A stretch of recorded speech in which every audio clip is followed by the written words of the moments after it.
পেরেছি। আমাদের আজকের টপিক হচ্ছে তিনটা: জিন, জেনেটিক কোড আর ট্রান্সলেশন। তো যাই হোক, বেশ আজকের পড়াটা একটু বেশি, যেহেতু শেষ করে দেওয়ার প্ল্যান।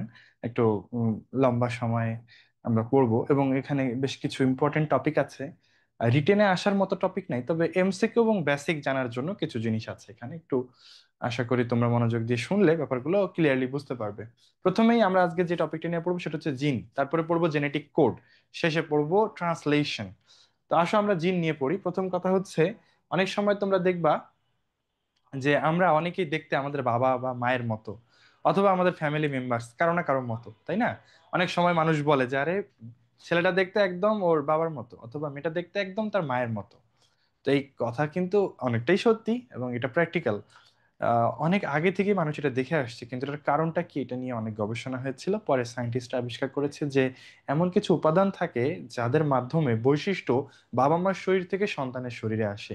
এই উপাদানগুলোকে নামকরণ করা হয়েছিল জিন। এটা নিয়ে প্রথম গবেষণা করেন গ্রেগর জোহান মেন্ডেল। তোমরা ওনার নাম শুনেছো। তো প্রথমে আমরা একটু এই জায়গাটা মার্ক করে নিতে পারি, প্রথম প্যারার শেষ লাইনটা: জীবের চারিত্রিক বৈশিষ্ট্য নিয়ন্ত্রণকারী ক্ষুদ্রতম একককে জিন বলে। এটা তোমাদের সংজ্ঞা আসে ক নম্বরে, জিন কি। তাই তোমরা এটা দাগায় রাখতে পারো, হ্যাঁ। জিন হচ্ছে জীবের চারিত্রিক বৈশিষ্ট্য নিয়ন্ত্রণকারী ক্ষুদ্রতম একক, এটাকেই জিন বলে। ওকে। আচ্ছা, জিন নিয়ে প্রথম গবেষণা করেন কে? Gregor Johann Mendel. ওনাকে কিন্তু বংশগতিবিদ্যার জনক বলা হয়। উনি জিন কথাটা উল্লেখ করেন নাই, তবে উনি যে কণাটা বা যে উপাদানটা বাবা মা থেকে সন্তানে বৈশিষ্ট্য বহন করে নিয়ে আসে, তার নাম দিয়েছিলেন কণা বা ফ্যাক্টর। ঠিক আছে, কণা বা ফ্যাক্টর নাম দিয়েছিলেন। তাহলে মেন্ডেল জিনের নামকরণ করেছিলেন কি? ফ্যাক্টর। পরবর্তীতে জোহানসন নামের সায়েন্টিস্ট এটার নামকরণ করেন জিন। তো এখানেই আমাদের এই কথা শেষ। শেষ আরেকটা কথা বলতে পারি আমরা। হারগোবিন্দ খোরানা নামের একজন সায়েন্টিস্ট, যিনি কৃত্রিম জিন তৈরি করেন এবং নোবেল পুরস্কার প্রাপ্ত হন। ঠিক আছে, কৃত্রিম জিন মানে ল্যাবে আর্টিফিশিয়ালি জিন তৈরি করেছেন উনি। আচ্ছা, আজকে আমাদের প্রথম অধ্যায়ের শেষ ক্লাস। এরপর আগামী বৃহস্পতিবার থেকে তোমাদের দ্বিতীয় অধ্যায়ের ক্লাস শুরু হবে, কোষ বিভাজনের ক্লাস শুরু হবে। আগামী বৃহস্পতিবার এবং রবিবার করে এই ক্লাসগুলো হবে। আগামী দিনগুলোতে দুদিন ক্লাস হবে সপ্তাহে, বৃহস্পতিবার এবং রবিবার। এবং ওই ক্লাসগুলো 7:30টার টাইমে হবে। তোমাদের 9:30টাতে একটু দেরি হয়, আমরাও ভাবছিলাম যে একটু আগায় নিই, তো 7:30টায় ক্লাস হবে ইনশাল্লাহ। ঠিক আছে, তাহলে জিন নিয়ে প্রথম কথাগুলো হলো। এরপরে তোমরা আমাকে বলো তো, ক্রোমোজোমের যেখানে জিন থাকে ওই জায়গাটাকে কি বলে? পড়েছো না 9-10-এ? ক্রোমোজোমে জিনের অবস্থান লোকাস। ভেরি গুড, সুন্দর। তাহলে ক্রোমোজোমের যে স্থানে জিন অবস্থান করে তাকে লোকাস বলে। আসলে লোকেশন থেকে লোকাস, হ্যাঁ, জিনের লোকেশনটাকে বলা হয় লোকাস। ঠিক আছে। আচ্ছা, এরপরে দেখো, অনেক সায়েন্টিস্ট অনেক কথা বলেছেন। বিজ্ঞানী গ্যারোল নামের একজন, হ্যাঁ, গ্যারোল নামের একজন বিজ্ঞানী বলেছেন, এক জিন এক এনজাইম। তার মানে হলো তোমার শরীরে থাকা প্রত্যেকটা জিন থেকে এনজাইম তৈরি হয়। এক একটা জিন থেকে এক একটা এনজাইম তৈরি হয়। এক একটা জিন থেকে এক একটা এনজাইম তৈরি হয়। ঠিক আছে, পরবর্তীতে কথাটা একটু চেঞ্জ করা হয়, যে এক জিন এক এনজাইম না, এক জিন এক পলিপেপটাইড চেইন। পলিপেপটাইড চেইনের আরেক নাম কি? তোমাদের ক্লাসে আমি বলেছিলাম এর আগেও। পলিপেপটাইড চেইনের আরেকটা নাম কি বলা যেতে পারে বলো তো? প্রোটিন। প্রোটিন, এটাই হচ্ছে পলিপেপটাইড চেইন। ঠিক আছে, অনেকগুলো অ্যামিনো অ্যাসিড পরপর যুক্ত হলে সেটাকে আমরা বলবো পলিপেপটাইড, এবং এটাই প্রোটিনের আরেক নাম। ঠিক আছে ভাই, পরের ক্লাস কে নিবেন? উম এখনো শিওর না। আগামী 2-1 দিনের মধ্যে আমরা তোমাদেরকে জানাতে পারবো ইনশাআল্লাহ। ঠিক আছে। তো আমরা মনে রাখবো ভাই, একটা জিন থেকে একটা পলিপেপটাইড চেইন, বা একটা জিন থেকে একটা এনজাইম, বা একটা জিন থেকে একটা প্রোটিন তৈরি হতে পারে। এই জাস্ট জিনিসটা মনে রাখো। প্রোটিনকে বলা হয় জীবনের ভাষা। দেখো, ভাষা হচ্ছে সেই জিনিস যার মাধ্যমে আমরা আমাদের মনের ভাব প্রকাশ করি। আর প্রোটিন হচ্ছে সেই জিনিস যার মাধ্যমে বডি তার বৈশিষ্ট্য প্রকাশ করে। তাহলে প্রোটিনকে বলা হয় জীবনের ভাষা, এটা মনে রাখবা। জীবনের ভাষা বলা হয় কোনটাকে? প্রোটিনকে। ঠিক আছে। ওকে, তাহলে এগুলো কিছু কথা যেগুলো আমরা রিডিং পড়ে নিব। হ্যাঁ, এখানে ইম্পর্টেন্ট আছে, পরের পেজে আসো এমসিকিউ এর জন্য। এবং সংজ্ঞাও আসতে পারে। আমাদের যে জিনগুলো আছে বডিতে, সেই জিনগুলো কাজ করার সময় ওরা কাজ ভাগ করে নেয়, এক একজন এক একটা কাজ করে। যেমন জিনের একটা একক বা একটা ইউনিটকে বলা হয় রেকন। একটা একককে বলা হয় মিউটন, রেপ্লিকন, সিস্ট্রন। তার মানে একটা জিনের কয়েকটা পার্ট থাকতে পারে, এবং এই পার্টগুলোর নাম আলাদা আলাদা, কারণ ওই পার্টগুলো এক একজন এক একটা কাজ করে, কাজের উপর ভিত্তি করে নাম হয়েছে। তো মিউটেশন অর্থাৎ জিনের গঠনের পরিবর্তন হয়ে যাওয়ার ব্যাপারটা যার দ্বারা নিয়ন্ত্রিত হয় বা যার দ্বারা সংগঠিত হয় তাকে বলা হয় মিউটন। তাহলে মিউটেশনের একক, জিনের মধ্যে মিউটেশনের একককে কি বলে? মিউটন বলে। ঠিক একইভাবে তোমাদেরকে যদি বলি জিনের যে অংশটা রেপ্লিকেশনের কাজ করে তাকে কি বলে বলো তো? একই রকম নাম। মিউটেশনের কাজ করে মিউটন, রেপ্লিকেশনের কাজ করে কে? দেখো, রেপ্লিকন। সহজ না? এরপরে আসো, রিকম্বিনেশনের কাজ করে কে? জিনের কোনো জায়গায় যদি রিকম্বিনেশন পুনর্বিন্যাস করতে হয়, সে রিকম্বিনেশনের কাজ করে রেকন। তো আমাদের একটু এই রেকন আর রেপ্লিকনে উল্টাপাল্টা হয়, এটা একটু মাথায় রাখিও তোমরা। রিকম্বিনেশনের একক হচ্ছে রেকন, আর রেপ্লিকেশনের একক হচ্ছে রেপ্লিকন। রেপ্লিকেশন, রেপ্লিকন। রেপ্লিকেশনের সাথে এই যে রেপ্লি রেপ্লি দুটাই রেপ্লি, রেপ্লিকেশন রেপ্লিকন, এর নামটা মনে রাখবা, হ্যাঁ। আর বাকি ওদের কাজ করার পরে যত কাজ বাকি থাকে সবগুলো করে সিস্ট্রন। অ্যাকচুয়ালি আমরা জিন কার্যের একক বলতে পারি সিস্ট্রন। জিনের যত কাজ, সব কাজের মূল একক হচ্ছে সিস্ট্রন। তো এই চারটা নাম পড়বা, ওকে। এবং পরীক্ষায় যেটা আসে, দেখো মেডিকেল অ্যাডমিশনে আসছে, মিউটেশনের একক বলা হয় কোনটিকে? সহজ, মিউটন। এভাবে এইচএসসি তেও আসে। ঠিক আছে, এরপরে আসো, সামনে যাই। উম এখানে কিছু কথা আছে, এগুলো লাগবে না। জিনের বৈশিষ্ট্য রিডিং পড়বা। বিভিন্ন ধরনের জিন, এই টপিকে আসো। অনেক ধরনের জিন আছে। একটা প্রথমটা দেখো, লিথাল জিন। তোমরা মনে হয় জানো লিথাল মানে কি? তোমাদের 11 অধ্যায়ে আবার পড়বা। লিথাল মানে হচ্ছে যার কারণে মৃত্যু ঘটে। যে জিনের বহিঃপ্রকাশের কারণে জীবের মৃত্যু হয় তাকে বলা হয় লিথাল জিন। লিথাল মানে মৃত্যু ঘটা। ঠিক আছে। তোমরা কি জানো যে এই যে আমাদের গত বছরের আগস্ট মাসে উম আমাদের পিএম, আমাদের সাবেক পিএম আইন শৃঙ্খলা বাহিনীকে নির্দেশ দিয়েছিল, যদি কন্ট্রোল করতে না পারো তাহলে লিথাল ওয়েপন ইউজ করো। এরকম কোনো ভয়েস শুনেছো নিউজে, ফেসবুকে বা টিভি চ্যানেলে? আমি গত মাসখানেক আগেই নিউজটা শুনেছিলাম। হ্যাঁ, অনেকে যেমন আয়শা বলছে ভাই শুনেছি, অরিন বলেছে শুনেছি। লিথাল ওয়েপন মানে কি? ওকে, অনেকে, সাদিয়া বলেছে, হোমায়রা বলছে লিথাল ওয়েপন মানে যে ওয়েপনের শুট, যে ওয়েপন দিয়ে শুট করলে মানুষ মারা যাবে। ওই যে বিভিন্ন সময় মিছিলের মানুষদেরকে ছত্রভঙ্গ করতে পুলিশরা টিয়ার শেল নিক্ষেপ করে। টিয়ার শেলে কে মানুষ মারা যায়? না, টিয়ার শেলে মানুষ মারা যায় না। তারপর অনেক সময় রাবার বুলেট নিক্ষেপ করে, এটাতে মানুষ আঘাতপ্রাপ্ত হয়, ভয় পায়, আঘাত পায়, ইনজুর্ড হয়, বাট মারা যায় না নর্মালি। কিন্তু লিথাল ওয়েপন এমন যে যদি ধরো এই ওয়েপনের ফায়ার এসে যদি মাথায় লাগে তাহলে সে নির্ঘাত মৃত্যুবরণ করবে, এরকম। তো লিথাল মানে আসলে মৃত্যু ঘটায়। লিথাল ওয়েপন মানে মারণাস্ত্র, এরকম। তো লিথাল জিন আসলে যে জিনের কারণে জীবের মৃত্যু ঘটে সেটা হচ্ছে লিথাল জিন। হিমোফিলিয়া নামের একটা অসুখ আছে, যে অসুখে আহ মানুষের রক্ত জমাট বাঁধতে পারে না, ফলে মানুষ রক্তক্ষরণজনিত কারণে মারা যায়। তো এই যে জিনের কারণে হিমোফিলিয়া নামের অসুখটা হয়, সেই জিনটাকে বলা হয় লিথাল জিন। ঠিক আছে।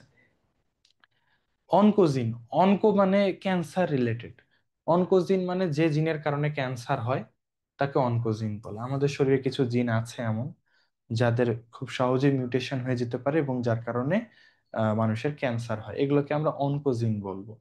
ঠিক আছে। এবার আসো সেক্স ক্রোমোজোমাল জিন।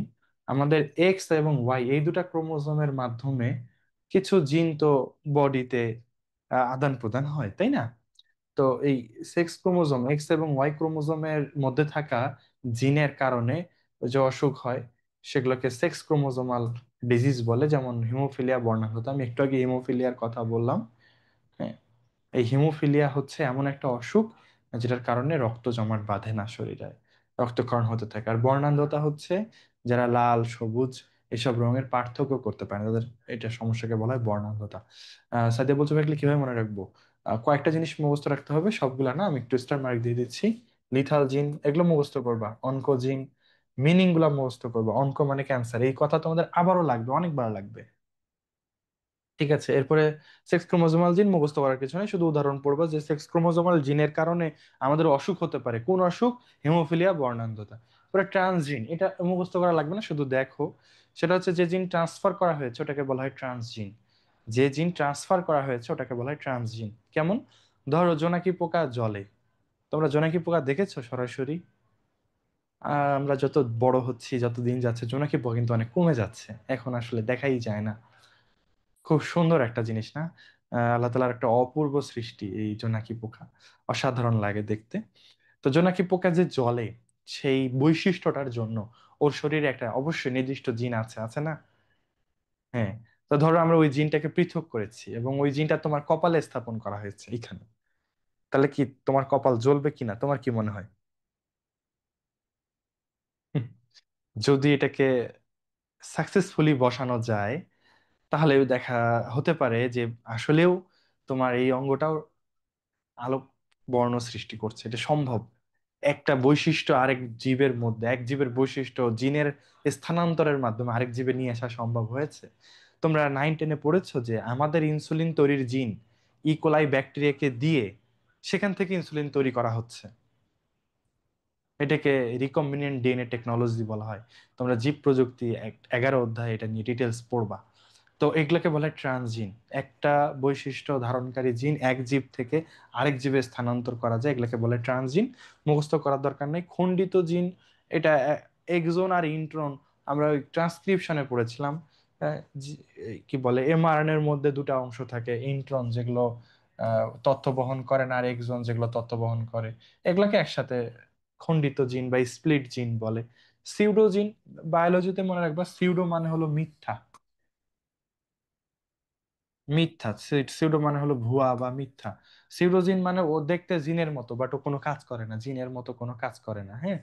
এইটা হচ্ছে সিউডোজিন।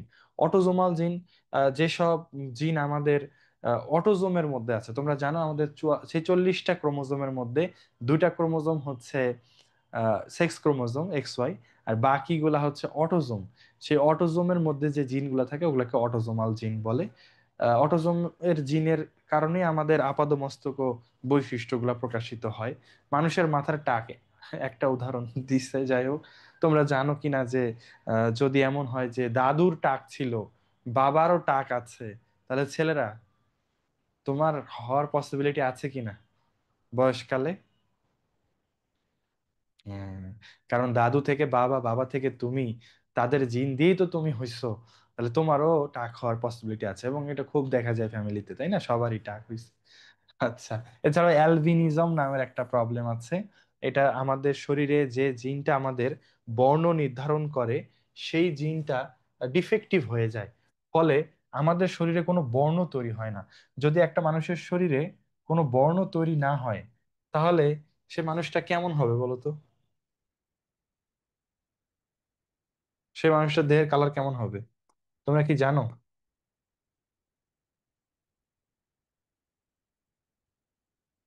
সেই আমাদের বর্ণ নির্ধারণ হয় আসলে আহ মেলানিনের কারণে। আমাদের শরীরে মেলানিন থাকে, মেলানিনের কারণে আমরা কেউ ফর্সা হই, মেলানিন কম থাকলে ফর্সা হই, বেশি থাকলে একটু কালচে হই। কিন্তু এমন একটা অসুখ আছে, যে অসুখে শরীরে কোনো মেলানিন তৈরি হয় না। শরীরে কোনো মেলানিন তৈরি যেহেতু হয় না, তখন এদের শরীরে কালো রং বলতে কিছু থাকে না। ফলে পুরো শরীর হয়ে যায় ধবধবে সাদা। এটাকে বলা হয় অ্যালবিনোইজম। এই এই মানুষগুলো, মানুষ হয় এমন, বিভিন্ন প্রাণীও এমন হয়, এই মানুষগুলো টোটালি সাদা হয়। তাহলে এটা একটা অসুখ, এটা একটা অটোজোম ঘটিত অসুখ, হ্যাঁ। এরকম অ্যালবিনো জগতে সব প্রাণী পাওয়া যায়। তোমরা অ্যালবিনো কি দেখবা? যা দেখতে চাইবা সবই আছে। তাহলে দেখো এইসব প্রাণীর শরীরে বর্ণ নিয়ন্ত্রণকারী জিনটা নষ্ট হওয়ার কারণে কি অবস্থা, একটা জিনের ডিফেক্টের কারণে। এটা হলো কাক, দেখছো সাদা কাক? সাদা কাক দেখছো জীবনে? চিড়িয়াখানায় আছে, মিরপুর চিড়িয়াখানায় সাদা কাক আছে, ওটা ধরে রাখছে। এরা হচ্ছে অ্যালবিনো কাক, সাদা। বুঝছো, এদের রং নিয়ন্ত্রণকারী জিনটা নষ্ট হয়ে গেছে। ওকে, যাই হোক, তাহলে আমরা দেখলাম অ্যালবিনিজম মানে হচ্ছে বর্ণ নির্ধারণকারী জিন নষ্ট হয়ে গেছে, এই জন্য ওদের শরীরে কোনো বর্ণ নেই। আচ্ছা ভাইয়া, জিজ্ঞাসা করছো ভাই হিমোফিলিয়া কি। আমি বলেছিলাম হিমোফিলিয়া এমন একটা রোগ, যে রোগে আক্রান্ত মানুষের রক্ত জমাট বাঁধতে পারে না, হাত পা কেটে গেলে রক্তক্ষরণ হতেই থাকে হতেই থাকে, জীব বা প্রাণী মারা যায়, বিশেষ করে মানুষ মারা যায়, ঠিক আছে। হোলান্ড্রিক জিন আমাদের, বিশেষ করে মেয়েদের তো ওয়াই ক্রোমোজোম নাই, ছেলেদেরই আছে। তো ছেলেদের ওয়াই ক্রোমোজোমে যে জিনগুলা থাকে ওগুলাকে হোলান্ড্রিক জিন বলে। এই জিনগুলা অল্প কিছু বৈশিষ্ট্য বহন করে, যেমন একটা বৈশিষ্ট্য হচ্ছে মানুষের কানের লোম। ছেলেদের যে কানে লোম হয়, হ্যাঁ, এই লোমের জন্য দায়ী জিনকে বলা হয় হোলান্ড্রিক জিন, এটা ওয়াই ক্রোমোজোমে থাকে। লিঙ্কড জিন কি, সহজ কথায় আমি যদি বলি, নর্মালি একটা জিন একটা বৈশিষ্ট্য ধারণ করে বা নিয়ন্ত্রণ করে, কখনো কখনো একাধিক জিন মিলায়ে একটা বৈশিষ্ট্য নিয়ন্ত্রণ করে, তখন এটাকে লিঙ্কড জিন বলা হয়। এরপর এখানে জিনোমের সংজ্ঞা আছে। হ্যাঁ, আমাদের শরীরে যত ধরনের জিন আছে, সেই সকল ধরনের জিনের সমষ্টিকে, হ্যাঁ, সকল জিনের সমষ্টিকে বলা হয় জিনোম। তোমার এক একটা কোষে, আচ্ছা তোমরা বলো তো, ধরো এই একটা কোষ, আমি বলি তোমার বডি মনে করে চারটা কোষ আছে, চারটা কোষ। এই কোষে যে জিন আছে সেটা, এই ধরো এটা 1 নম্বর, এটা 2, 3, এটা 4। তো 1 নম্বর কোষে যে জিন আছে, 2, 3, 4 নম্বর কোষেও কি একই জিন আছে, নাকি ভিন্ন জিন আছে, কি বলো তোমরা? একই নাকি ভিন্ন?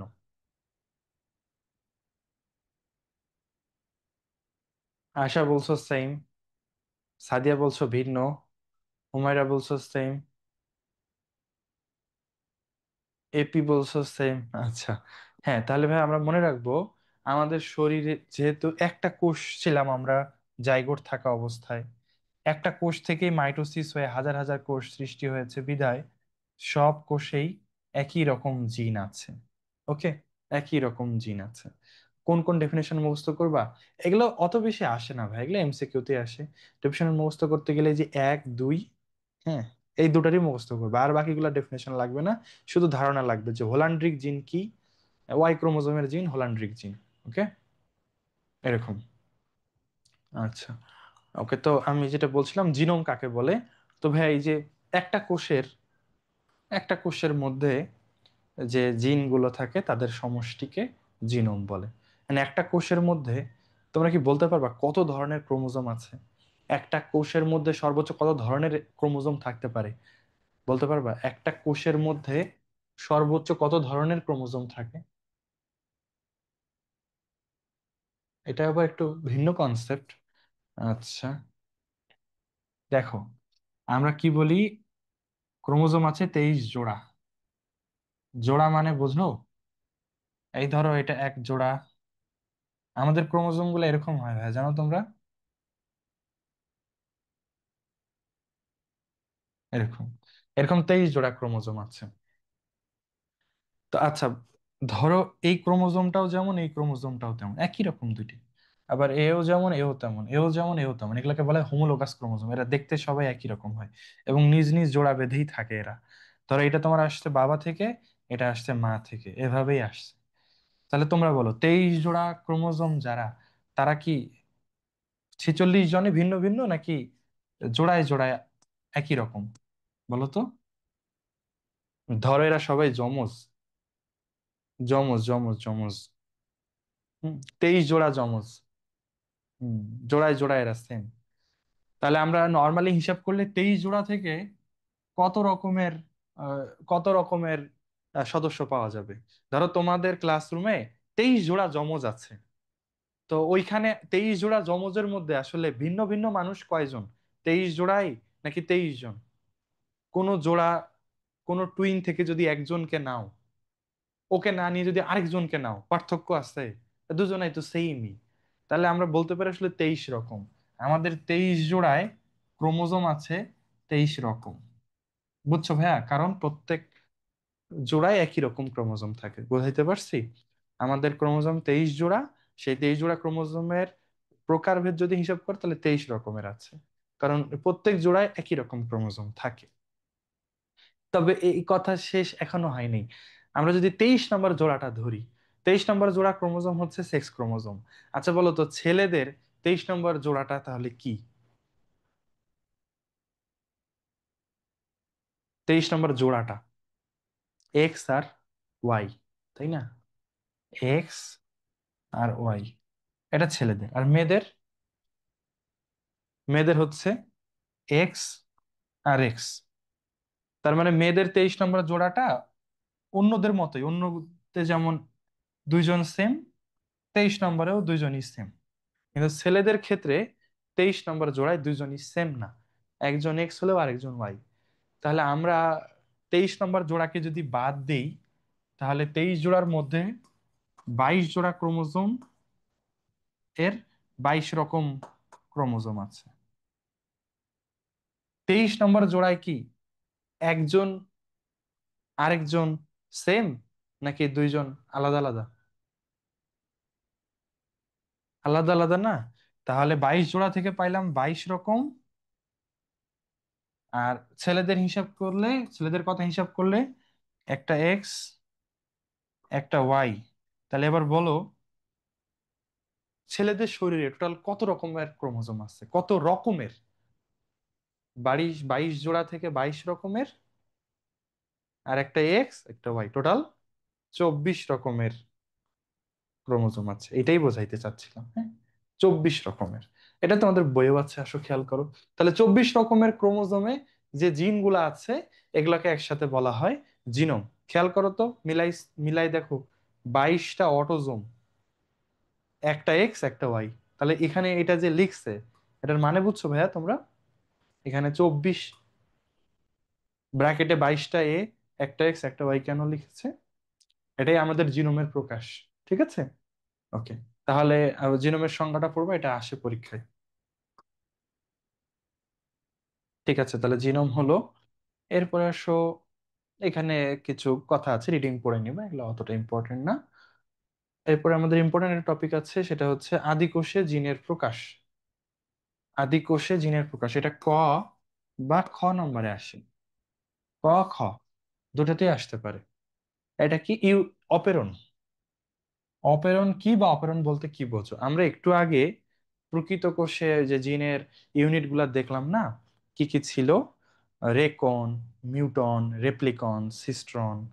তো দেখি তোমাদের মনে আছে কিনা, বলো তো রিকম্বিনেশনের একক কি কি বলে? রিকম্বিনেশনের একককে কি বলে?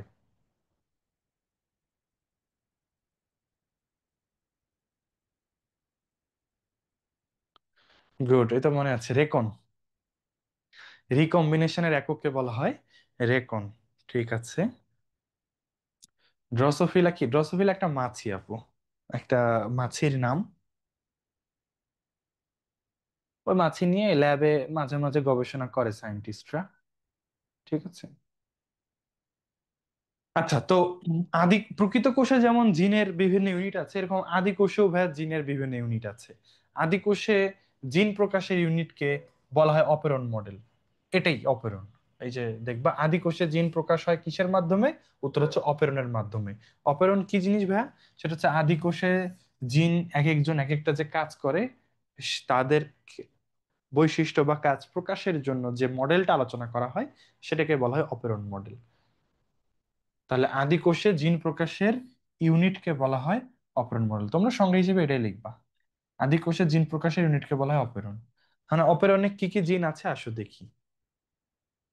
তোমরা এখানে যে ছবিটা দেখছো সেটাকে বলা হয় অপেরণ। হ্যাঁ, এখানে এই যে একটা নাম গাঠনিক জিন, ইংলিশে বলা হয় স্ট্রাকচারাল জিন, বাংলায় গাঠনিক জিন। এই জিনগুলা প্রোটিন সংশ্লেষ করে, প্রোটিন তৈরি করে। তো আদি কোষের প্রোটিন তৈরি করে কে? উত্তর হচ্ছে গাঠনিক জিন। এরকম এমসিকিউ থাকে। ঠিক আছে, এরপরে দেখো, এই গাঠনিক জিন যে প্রোটিন তৈরি করবে, কতখানি প্রোটিন তৈরি করবে, কখন শুরু করবে, কখন শেষ করবে, এগুলো তো একজনকে চালাইতে হবে, তাই না?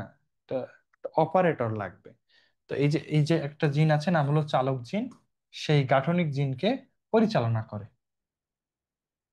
তাহলে চালক জিন কাকে নিয়ন্ত্রণ করে? গাঠনিক জিনকে নিয়ন্ত্রণ করে। আবার অপারেটর যে, তারও একজন বস আছে, তারও হেড অফিসের বস, ম্যানেজিং ডিরেক্টর। এমডি বলতে পারো, কোম্পানির সিইও, এরকম। ও হচ্ছে নিয়ন্ত্রক জিন, রেগুলেটরি বডি। তো তোমরা বলো, নিয়ন্ত্রক জিন, যে রেগুলেটরি বডি, সর্বোচ্চ অথরিটি, সে কি গাঠনিক জিনকে নিয়ন্ত্রণ করবে নাকি চালক জিনকে নিয়ন্ত্রণ করবে, কাকে? বলো তো। হ্যাঁ, বস কিন্তু শ্রমিকের সাথে গিয়ে কথা বলে না। বস তার আন্ডারে যে থাকে তাকে বলে যে এইভাবে করে দিবেন, ও গিয়ে শ্রমিকের সাথে কথা বলে যে এইভাবে করতে বলছে। তাহলে নিয়ন্ত্রক জিন চালক জিনকে নিয়ন্ত্রণ করে, আর চালক জিন গাঠনিক জিনকে নিয়ন্ত্রণ করে। আর হ্যাঁ ভাইয়া, গাঠনিক জিন প্রোটিন তৈরি করে, এবং এই প্রোটিনটা এনজাইম হিসেবে কাজ করে। তোমাদের বই আরেক জায়গায় লেখা আছে গাঠনিক জিন এনজাইম তৈরি করে। এনজাইমরা সবাই গাঠনিক দিক থেকে প্রোটিন। তো আমরা যদি বলি যে গাঠনিক জিন প্রোটিন তৈরি করে, এটাও যেমন ঠিক, এই গাঠনিক জিন এনজাইম তৈরি করে, ওটাও ঠিক, দুটাই ঠিক ভাইয়া, ওকে। আর আচ্ছা, উদ্দীপক জিন আছে, এই উদ্দীপক জিন হচ্ছে এই প্রোটিন তৈরির জন্য তো এমআরএনএ লাগে। তো ওই এমআরএনএ তৈরির জন্য আবার কি লাগবে? RNA polymerase. গত ক্লাসে আমরা পড়েছিলাম না এমআরএনএ তৈরির প্রধান এনজাইমের নাম আরএনএ পলিমারেজ। তো এই উদ্দীপক জিনটা আরএনএ পলিমারেজ নামের এনজাইমটাকে এখানে এনে যুক্ত করে এবং ওর মাধ্যমে এমআরএনএ তৈরি করে, সেই এমআরএনএ থেকে গাঠনিক জিন প্রোটিন তৈরি করে। তো এই হচ্ছে চারটা জিনের কাজ, এগুলো একসাথে লেখা আছে আগের পেজে দেখো। এই যে গাঠনিক জিন, প্রমোটার বা উদ্দীপক জিন, অপারেটর বা চালক জিন, রেগুলেটর বা নিয়ন্ত্রক জিন, এটাই হলো অপেরন। তো তোমাদের পরীক্ষায় যখন ভাই আসবে অপেরন কি, তখন তোমরা লিখবা আদি কোষে জিন প্রকাশের ইউনিটকে বলা হয় অপেরন, এক লাইনে লিখলা। সেকেন্ড প্যারায় লিখবা অপেরনের চারটি অংশ: গাঠনিক জিন, যা প্রোটিন ও এনজাইম তৈরি করে; চালক জিন, যে গাঠনিক জিনকে নিয়ন্ত্রণ করে; অপারেটর, চালক জিনই তো অপারেটর জিন, হ্যাঁ, এরপরে হচ্ছে রেগুলেটর বা নিয়ন্ত্রক জিন, যে চালক জিনকে নিয়ন্ত্রণ করে; আর শেষে হচ্ছে প্রোমোটার বা উদ্দীপক জিন, এটা এমআরএনএ তৈরি করার জন্য আরএনএ পলিমারেজ এনজাইম এনে যুক্ত করে। এই তো, এই চারটা কথা লিখবা, দুয়ে দুই পাবা। সাধারণত এটা ক বা খতে আসে, কতে আসলে শুধু এই লাইনটা লিখবা, অপেরণ কাকে বলে। আর খতে আসলে সংজ্ঞা সহ এই চারটা লাইন লিখতে হবে। ঠিক আছে, এই হলো আমাদের অপেরণ। অপেরণ হলো, এরপরে আসো, একটা কথা আছে এখানে, হ্যাঁ, ট্রিপ্টোফ্যান অপেরণ, আর একটা আছে ল্যাকটোজ অপেরণ। আচ্ছা, কিছু অপেরণের নাম আছে, যেমন দেখো ভাই, এটা লেখা কি, ল্যাকটোজ অপেরণ, আর একটা কি ট্রিপ্টোফ্যান অপেরণ, এটা আর একটা অপেরণের নাম। এটা জিনিসটা কি, এটা হচ্ছে উপাদান, ল্যাকটোজ হচ্ছে একটা উপাদান, ট্রিপ্টোফ্যান হচ্ছে আরেকটা উপাদান। ল্যাকটোজ দুধে পাওয়া যায়, আর ট্রিপ্টোফ্যান হচ্ছে একটা অ্যামিনো অ্যাসিড। ঠিক আছে। তো এই ল্যাকটোজ অপেরন, ট্রিপ্টোফ্যান অপেরন, এরা কি করে, এরা কোনো এই আদি কোষ মানে তো ব্যাকটেরিয়া, অ্যাকচুয়ালি ব্যাকটেরিয়াতে জিন প্রকাশের ইউনিটই হচ্ছে অপেরন। তো কিছু কিছু ব্যাকটেরিয়া আছে যারা ল্যাকটোজের উপস্থিতিতে তার অপেরনকে সক্রিয় করে, কেউ কেউ আবার ট্রিপ্টোফ্যানের উপস্থিতিতে অপেরনকে সক্রিয় করে। তার মানে এই নামটা একটু দেখো, যে ল্যাকটোজ অপেরন কার উপস্থিতিতে কাজ করে, ল্যাকটোজের উপস্থিতিতে; ট্রিপ্টোফ্যান অপেরন কার উপস্থিতিতে কাজ করে বা কার উপস্থিতিতে এটা নিয়ন্ত্রিত হয়, ট্রিপ্টোফ্যানের উপস্থিতিতে নিয়ন্ত্রিত হয়। এখন এখানে বলছে ল্যাকটোজ অপেরনের গাঠনিক জিন তিনটা, আর এটার গাঠনিক জিন পাঁচটা। এগুলা কি জিনিস আসো আমরা একটু দেখি। তোমরা কি এই ছবিটা দেখে বলতে পারবা যে এইটা কোন অপেরন? এটা কি ল্যাকটোজ অপেরন নাকি ট্রিপ্টোফ্যান অপেরন? বলতে পারো,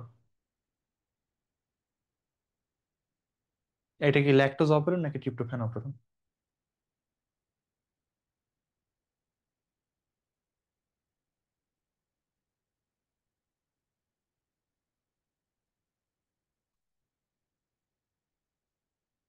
গাঠনিক জিন এক, দুই, তিন, তাহলে গাঠনিক জিন তিনটা, তাহলে এটা ল্যাকটোজ অপেরন। এটা যদি পাঁচটা হইতো তাহলে আমরা বলতাম ট্রিপ্টোফ্যান অপেরন। তাহলে এখানে এই জায়গায় ছবিটা জাস্ট দেখালাম, এই যে একটা, যে দাগ কাটা আছে না, এটা আসলে জিন বোঝাচ্ছে, হ্যাঁ। এই এক, দুই, তিন।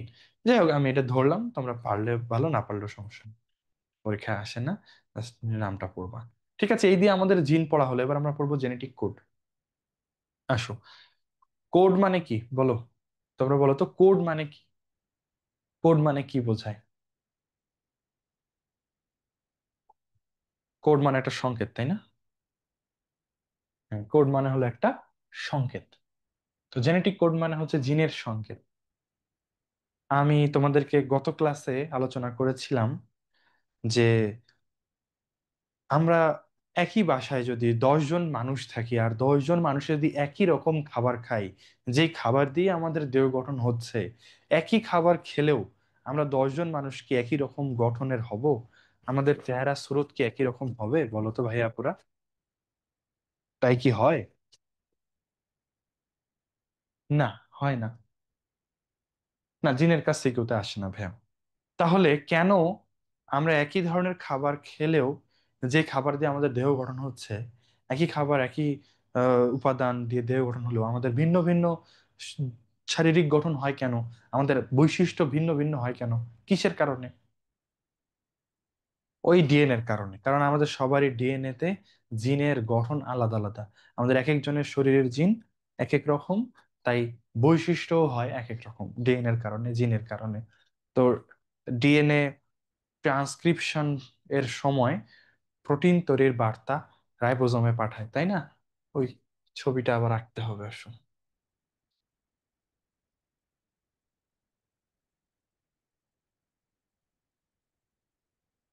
তো আমরা মনে করেছি এই একটা কোষ, এই হচ্ছে নিউক্লিয়াস, এই হলো রাইবোজোম। তো তোমাদের মনে আছে ডিএনএ থেকে প্রোটিন তৈরির বার্তা নিয়ে যাবে কে? বার্তা নিয়ে আসবে কে? বলো। বেসিক পড়া, খুব important. Very good. M R N A. ঠিক আছে, হ্যাঁ, এমআরএনএ। এমআরএনএ এরকম লম্বা। প্রোটিন তৈরির বার্তা নিয়ে যাবে ভাই এমআরএনএ, ওকে। আর এই রাইবোজোমের মধ্যে এমআরএনএ ঢুকে যাবে, বার্তাটা দিবে। এই এমআরএনএ এর মধ্যে এরকম 3টা করে নিউক্লিওটাইড থাকে পর পর। এই 3টা করে নিউক্লিওটাইডকে একসাথে বলা হয় কোড। মানে ডিএনএ এর ভেতরে যে ভাষা ছিল, যে ইনফরমেশন ছিল, যে বৈশিষ্ট্যটা ছিল, সেইটা সে এমআরএনএ কে লিখে দিছে, কিন্তু এমন ভাষায় লিখে দিছে যেটা অন্য কেউ বুঝতে পারবে না। ওইটা একটা কোড হিসেবে দেওয়া আছে। এগুলা হচ্ছে সেই কোড। এই 3টা করে, মানে একটা আরএনএ তৈরি হবে কিভাবে? উম, শুধু নিউক্লিওটাইড দিয়ে, এক সূত্রক নিউক্লিওটাইড। যেমন আমরা ডিএনএ তে পেয়েছি এটি, সিজি, তাই না, জিসি, টিএ, এরকম পর পর পর পর 2 সারি নিউক্লিওটাইড বসে ডিএনএ তৈরি হয়। আরএনএ এর ব্যাপারটা কেমন? আরএনএ এর ব্যাপার তো 1 সারি নিউক্লিওটাইড, ওখানে 2 সারি থাকবে না। ধরো এরকম।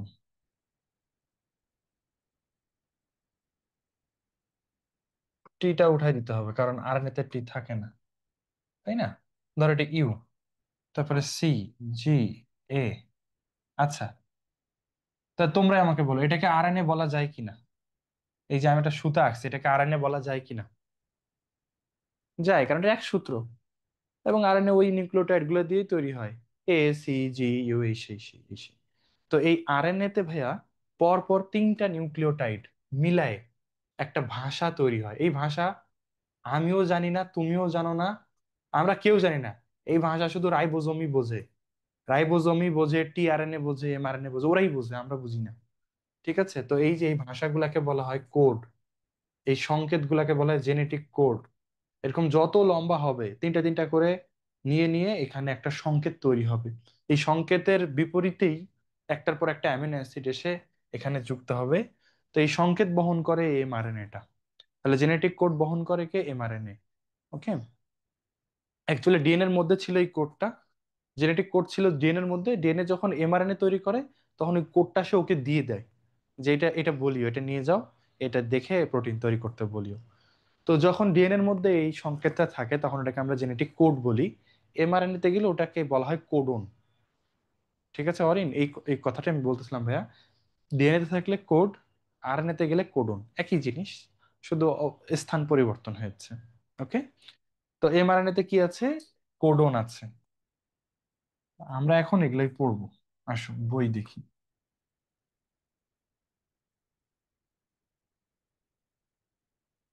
আমরা এটা আরেকবার একটু দেখি, যে এখানে ধরো এই এমআরএনএ এখানে ঢুকলো, ধরো এটা একটা কোডন। এইখানে যে কোডনটা আছে সেই অনুযায়ী টিআরএনএ, টিআরএনএ কি করবে? এই বিভিন্ন জায়গা থেকে অ্যামিনো অ্যাসিড বহন করে এটা একটার পর একটা অ্যামিনো অ্যাসিড যুক্ত করবে এখানে এনে। এইখানে এমআরএনএ এর মধ্যে যতগুলা কোডন, ততগুলো একটার পর একটা অ্যামিনো অ্যাসিড এনে যুক্ত করবে এবং প্রোটিন তৈরি করবে। তাহলে এই টিআরএনএ, এমআরএনএ আর রাইবোজোম সবাই মিলে প্রোটিন তৈরি করতেছে। এবং প্রোটিন তৈরির বার্তাটা কই থেকে আসছে? ডিএনএ থেকে আসছে। ওকে, কোড কিভাবে নাম দেওয়া হয় আসো আমরা শিখবো, সামনে আরো অনেকগুলা পড়া আছে ভাই কোডন সম্পর্কে। তাহলে তোমরা একটু এই প্যারাটা রিডিং পড়ো, পড়ে আমাকে বলো তোমরা এটা কি বুঝতে পারতেছো কিনা। রিডিং পড়ো সবাই। আমরা এতদিন যা ক্লাস করে আসছি, বিশেষ করে লাস্ট 4-5টা ক্লাস, যারা এটা ক্লাসগুলো করছো তাদের এটা পড়া পড়ে বোঝার কথা এখানে আসলে কি বলতে চাচ্ছে। পড়ো দেখি।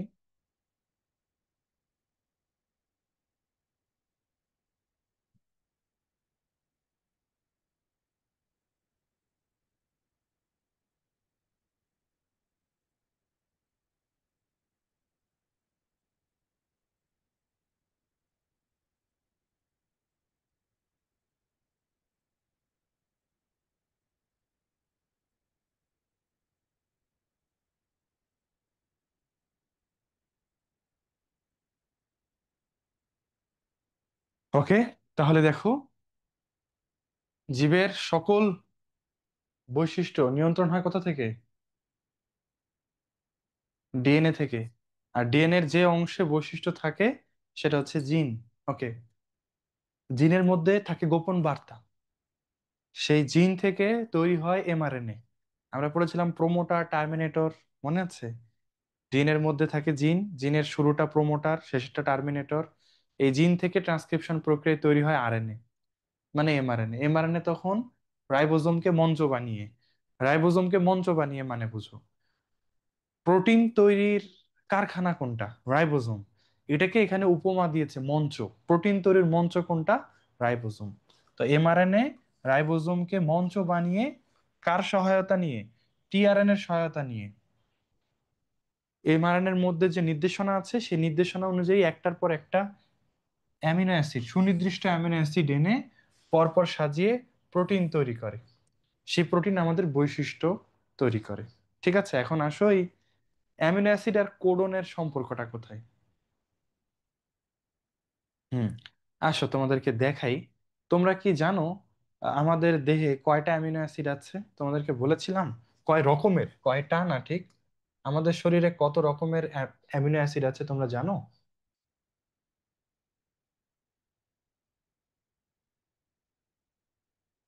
হ্যাঁ, 20 রকমের। গুড। এবং এই 20 রকমের অ্যামিনো অ্যাসিডের নাম আছে ভাইয়া। তোমাদেরকে আমি দেখে 118 পেজে আমরা পড়বো ইনশাল্লাহ ভবিষ্যতে। তোমাদের এই সাইকেল ওয়ানে এই এই চ্যাপ্টার পড়ানো হবে। তো সেই 118 নম্বর পেজে আমরা দেখব যে আমাদের শরীরে যে অ্যামিনো অ্যাসিড গুলো আছে তারা হচ্ছে 20 রকমের। এবং সেই অ্যামিনো অ্যাসিড গুলোর নাম পড়ো সবাই। মুখস্থ করা লাগবে না, এগুলো শুধু বললেই হবে। Leucine, isoleucine, lysine, methionine, valine, serine, proline, threonine, alanine, tyrosine. এই প্রত্যেকটা একটা করে অ্যামিনো অ্যাসিড। ধরো এই গোল্লাটা একটা টাইরোসিন, তারপর এটা অ্যালানিন, এটা থ্রিওনিন, এটা valine, proline, methionine, aspartic acid, glutamic acid, glycine, cysteine, asparagine. এরকম একটার পর একটা অ্যামিনো অ্যাসিড পর পর বসে, এবং এটাকে আমরা বলি পলিপেপটাইড চেইন বা প্রোটিন। তাহলে এই সব অ্যামিনো অ্যাসিড একটার পর একটা বসে প্রোটিন তৈরি হয়। এখন কথা হচ্ছে, এই যে কোনটার পর কোন অ্যামিনো অ্যাসিড বসবে এটা কে নির্ধারণ করবে? অপূর্ব নামগুলা ভালো লাগছে, ঠিক আছে। আমরা দোয়া করি অপূর্ব অনেকগুলা বাচ্চা কাচ্চা হোক, আর অপূর্ব তাদের বাচ্চা কাচ্চার নাম এগুলা নামে দিবে, কি বলো ভাইয়া? একজনের নাম লিউসিন, আরেকজনের নাম লাইসিন, একজনের নাম ভ্যালিন, একজনের নাম প্রোলিন। ঠিক আছে না? আমি শুনছিলাম কোন জানি টিচার ওনার ছেলে মেয়ের নাম রাখছে আলফা, বিটা, গামা, ডেল্টা, পাই, টাউ। উনি মানে ম্যাথের টিচার না ফিজিক্স টিচার, ওনার খুব মানে ফ্যাসিনেশন যে তার সব ছেলে মেয়েদের নাম এইরকম দিবে।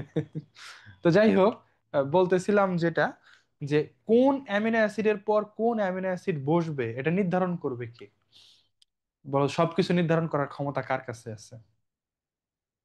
ডিএনএ এর কাছে। ডিএনএ। তুমি এবার টিআরএনএ রে ডেকে নিয়ে আসছো কেন? ডিএনএ, হ্যাঁ, সব কিছুর ক্ষমতা আছে ডিএনএ এর কাছে। ডিএনএ এমআরএনএ তে যে কোডনটা দিয়েছিল সে কোডনের মধ্যে তিনটা করে নিউক্লিওটাইড একসাথে বসে বসে একটা করে কোডন তৈরি করে, এবং এক একটা কোডন এক একটা অ্যামিনো অ্যাসিডকে নির্দেশ করে। এই ব্যাপারটা একটু এখন আর 5 মিনিট ওয়েট করো, তাহলেই বুঝতে পারবা। এক একটা কোডন এক একটা অ্যামিনো অ্যাসিড নির্দেশ করে। আমরা অ্যামিনো অ্যাসিড চিনলাম তো। চলো এবার আমাদের চ্যাপ্টারে চলে যাই।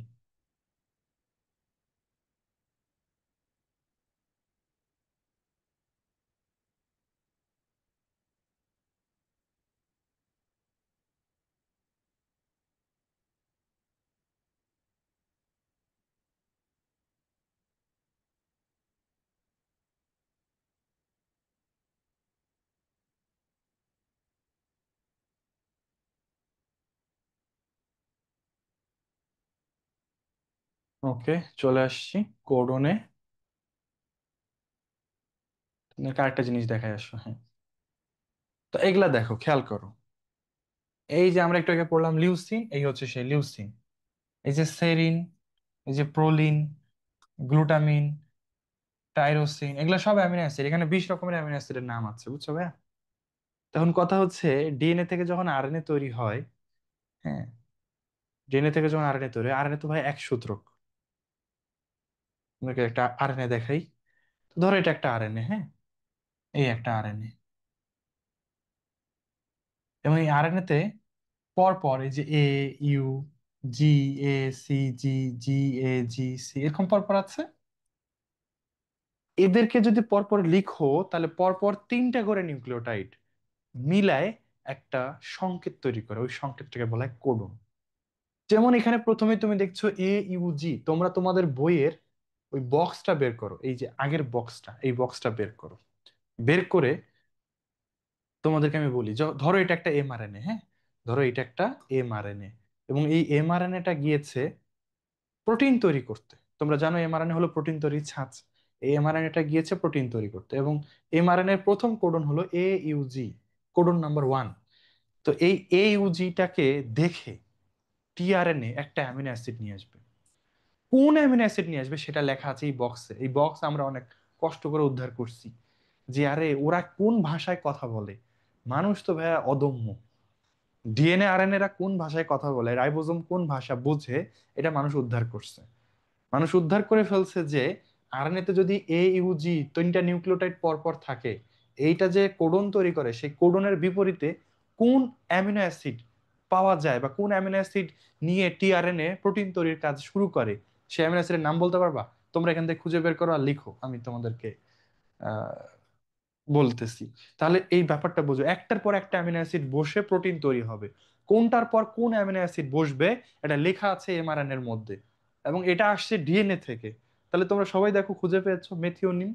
এইউজি মানে আসলে মেথিওনিন। আমি সংক্ষেপে আমি এটা লিখলাম, মেথ, মেথিওনিন। তারপরে তোমরা বলো তো এসিজি, এটাও একটা কোডন, এটা দ্বিতীয় কোডন।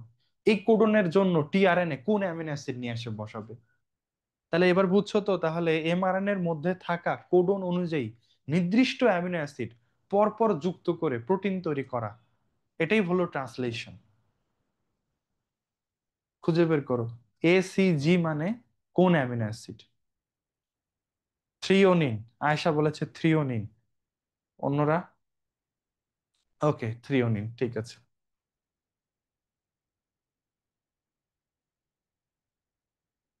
তাহলে একটা অ্যামিনো অ্যাসিড বসলো, মনে করো এটা মিথিওনিন, এরপর একটা থ্রিওনিন, তারপর একটা কি, জিএজি,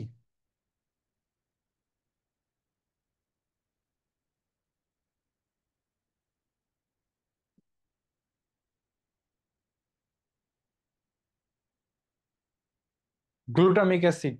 ওকে, তাহলে তারপরের অ্যামিনো অ্যাসিডের নাম মনে করো গ্লুটামিক অ্যাসিড,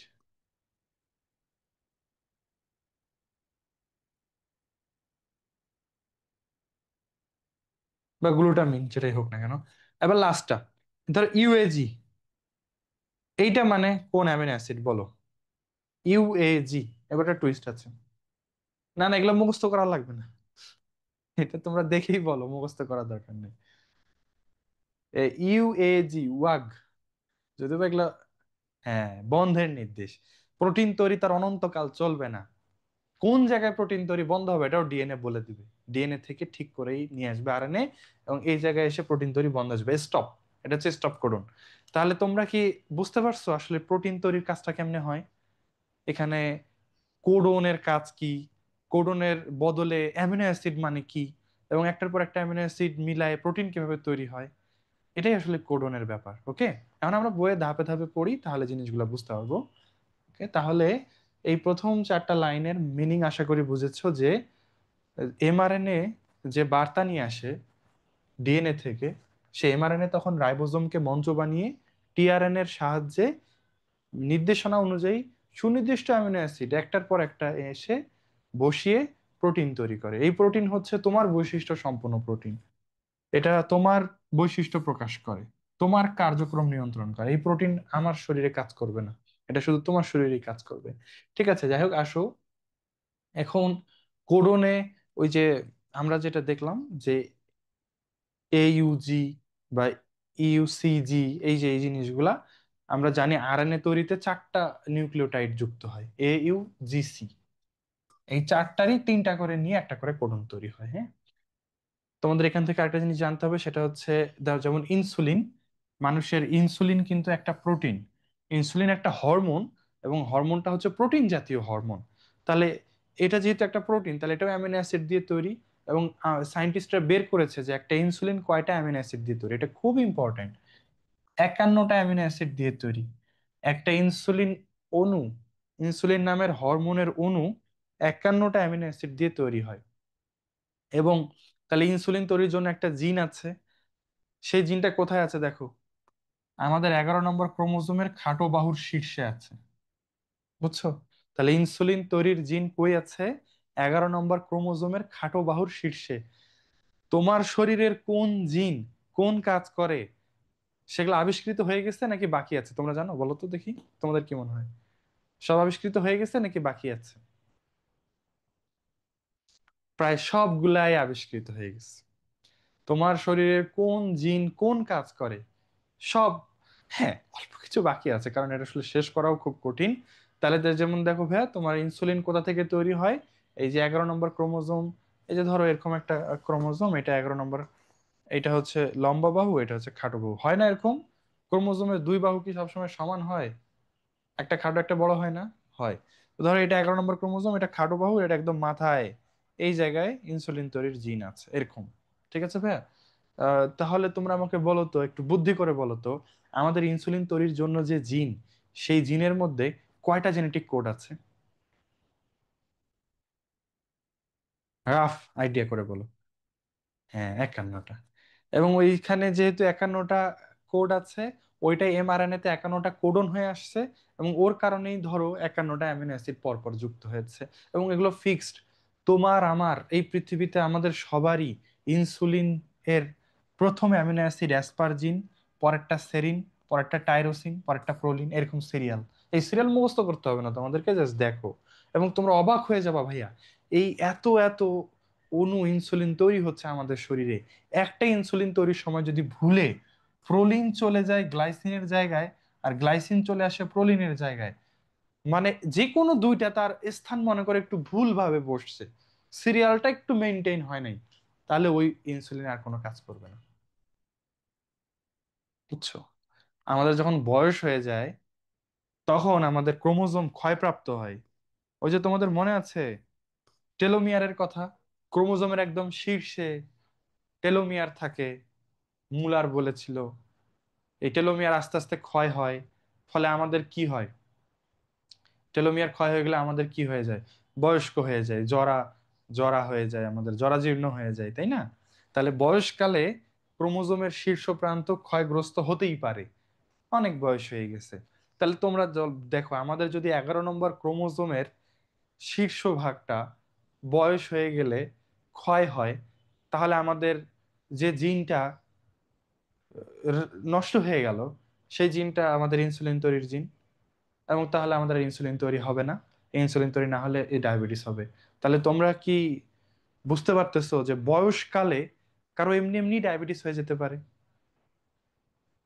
নর্মালি হয়ে যেতে পারে, কারণ বয়স হয়েছে, 11 নম্বর ক্রোমোজোমের খাটো বাহুর শীর্ষটা ক্ষয়প্রাপ্ত হয়ে গেছে, ফলে ইনসুলিন তৈরির জিনটা ক্ষয়গ্রস্ত হয়ে গেছে, ফলে আর 51টা অ্যামিনো অ্যাসিড এর সংকেত আসতে পারতেছে না, ফলে জিন প্রোটিন হিসেবে ইনসুলিন তৈরি করতে পারতেছে না, ফলে ইনসুলিনের অভাব হচ্ছে, ডায়াবেটিস হচ্ছে। অনেক ব্যাপার আছে ভাই, ব্যাখ্যা করা যাবে বায়োলজি দিয়ে। আচ্ছা, তোমরা যে ওরিন একটা ভালো কথা বলছো, বা মিষ্টি খেলে কি বেশি ক্ষয় হয়? তোমরা কি জানো যে বেশি মিষ্টি খাইলে ডায়াবেটিস হয়, নাকি ডায়াবেটিস হলে বেশি মিষ্টি খাওয়া মানা? প্রথমটা না দ্বিতীয়টা? হ্যাঁ, ডায়াবেটিস হলে বেশি মিষ্টি খাওয়া মানা, কারণ ডায়াবেটিস হলে ইনসুলিনের অভাব হয়। মিষ্টি মানে গ্লুকোজ, আর ডায়াবেটিস অসুখে রক্তে গ্লুকোজের মাত্রা বেড়ে যায়। তো যেহেতু তোমার ইনসুলিন, যে রক্তের গ্লুকোজের মাত্রা নিয়ন্ত্রণ করতো, সে যেহেতু নাই, তাই ডায়াবেটিস হলে মিষ্টি খাওয়া বেশি খাওয়া অনুচিত, খুবই পরিমিত পরিমাণে খেতে হবে যেন বডিতে গ্লুকোজের মাত্রা আবার হঠাৎ করে বেড়ে না যায়। তবে আমরা যে মিষ্টি খাই মাঝে মাঝে, এটার জন্য ডায়াবেটিস হওয়ার সুযোগ নেই। এটা আসলে একটু ভুল ধারণা যে ভাই বেশি মিষ্টি খায়েন না, ডায়াবেটিস হবে। এটা আসলে অতটা ইফেক্টিভ না যে আমি মিষ্টি খাইতাম ছোটতে, এই জন্য আমার ডায়াবেটিস হয়েছে, এমনটা না। তবে ডায়াবেটিস হয়ে গেলে যে কোনো শর্করা জাতীয় খাবার বুঝে শুনে খাইতে হবে, পরিমিত পরিমাণে খেতে হবে, অনেকগুলা খাওয়া যাবে না। ঠিক আছে? তবে হ্যাঁ, রিসেন্ট কিছু গবেষণা বলছে যে অতিরিক্ত মিষ্টি খাইলে ইনসুলিনের উপর চাপ পড়ে বেশি, তখন অনেক সময় ইনসুলিন কার্যকারিতা হারাই ফেলতে পারে, তখনও ডায়াবেটিস হয়। ওকে, তো যাই হোক, আমরা এটা এখান থেকে জানলাম ইনসুলিন একটা হরমোন, এই হরমোনের অভাবে ডায়াবেটিস হয়। এই হরমোনের মধ্যে 51টা অ্যামিনো অ্যাসিড আছে, এবং এই হরমোন তৈরির জিন আছে 11 নম্বর ক্রোমোজোমের খাটো বাহুর শীর্ষে। ওকে, ঠিক আছে, চলো চলো পরে যাই। তার এবার দেখি আমরা কোড কাকে বলে। এনে সংজ্ঞা দেওয়া আছে। জেনেটিক কোড হলো একটা 3 লেটার, 3 বর্ণের একটা কোড, তাই না? এই যেমন 3টা নিউক্লিওটাইড, এবং এটা ডিএনএ তে পরপর বিন্যস্ত থাকে। তাহলে কোড বললে এটা ডিএনএ, আর যখন কোডন বলবো তখন সেটা হচ্ছে আরএনএ। নিচে আছে কোডন, দেখো। এমআরএনএ অণুতে ধারাবাহিকভাবে 3টি বেসকে একত্রে বলা হয় কোডন। সহজ। এই কোডন কি সংজ্ঞা আসে, কোড কি, কোডন কি, এগুলো সংজ্ঞা আসে। এবং একটা স্টার মার্ক দেওয়ার মতো কথা আছে এখানে। জেনেটিক কোডকে বলা হয় বংশগতির বায়োকেমিক্যাল ভিত্তি। এই বংশগতির আণবিক ভিত্তি বা রাসায়নিক ভিত্তি বললে কিন্তু ডিএনএ। বুঝছো? বংশগতির আণবিক বা রাসায়নিক ভিত্তি ডিএনএ, কিন্তু যদি বলে বায়োকেমিক্যাল ভিত্তি, তাহলে আবার কোডন বা জেনেটিক কোড। ঠিক আছে, তখন আবার ডিএনএ দিও না, যেমনটা বই লেখা আছে অমনই তোমাদেরকে উত্তর করতে হবে। ঠিক আছে, কোডনের সংখ্যা আছে টোটাল 64টা, এটা মনে রাখবা। কোডন সংখ্যা কয়টা? 64টা। তার মধ্যে এই যে বক্সটাতে আসি, 3টা কোডন আছে। এই প্রত্যেকটা কোডন একটা অ্যামিনো অ্যাসিডকে নির্দেশ করে, যেমন ইউ ইউ ইউ, এই কোডন মানে একটা ফিনাইল অ্যালানিন নামের amino acid. C U U মানে লিউসিন নামের অ্যামিনো অ্যাসিড। বুঝছো? এরকম এক একটা কোডন এক একটা অ্যামিনো অ্যাসিডকে নির্দেশ করে। বাট 3টা বেচারা কোডন আছে, 3টা দুর্ভাগা কোডন আছে যারা কোনো অ্যামিনো অ্যাসিডকে নির্দেশ করে না। তারা কারা? এই যে আসো, উয়া, উগা, ওয়াগ। আমি এটাকে এমনি উচ্চারণ করি, যদিও বা এটা ভেবে উচ্চারণ করা যাবে না। এরা 3জন প্রোটিন তৈরির বন্ধ, প্রোটিন তৈরি বন্ধ করে, প্রোটিন তৈরি বন্ধ করে দেয়। ঠিক আছে? তাহলে ইউএএ, ইউএজি, ইউজিএ, উয়া, উগা, ওয়াগ। ওকে, এই 3টা হলো স্টপ কোডন, তোমাদের এটা এমসিকিউ তে প্রচুর আসে। স্টপ কোডন কোনটি? মনে রাখবা, উয়া, উগা, ওয়াগ, স্টপ কোডন। ঠিক আছে? আর এই 3টা বেচারা স্টপ কোডন বাদে বাকি 64টার মধ্যে বাকি তাহলে 61টাই কোনো না কোনো অ্যামিনো অ্যাসিডকে নির্দেশ করে। তো এই প্রেক্ষিতে তোমরা মনে রাখবা ভাইয়া, তো টোটাল কোডন কয়টা? 64টা। স্টপ কোডন কয়টা? 3টা, এই যে ইউএ, ইউএজি, ইউজিএ। এরা সমাপ্তি কোডন বা স্টপ কোডন। তাহলে এই 3টা তো কোনো অ্যামিনো অ্যাসিডকে কোড করে না, এরা আসলে কার্যকরী না। এই 3জন বাদে বাকিরা হলো কার্যকরী কোডন। তাহলে তোমরা বলো তো কার্যকরী কোডন কয়টা? আচ্ছা, অধোগামিতা কি এটা আমরা কোডনের বৈশিষ্ট্য পড়বো, হ্যাঁ?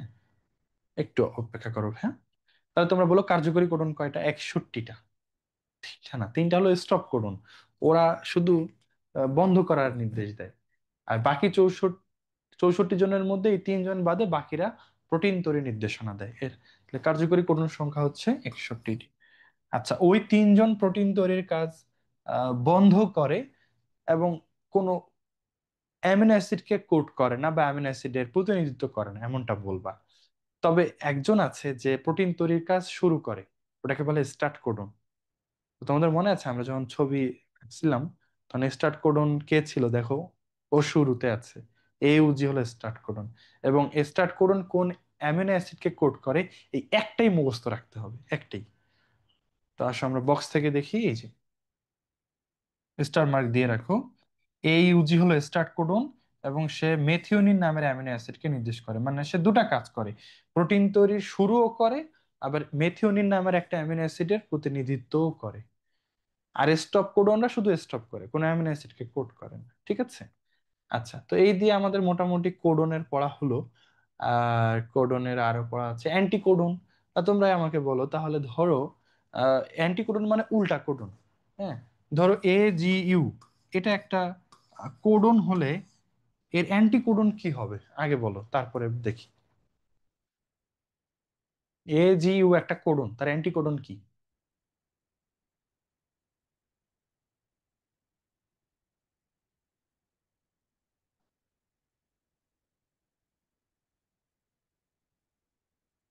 সবাই উল্টা পাল্টা লেখো না রে, একটার সাথে একটা উল্টা। যেমন এ এর বদলে ইউ, জি এর বদলে সি, আর ইউ এর বদলে এ।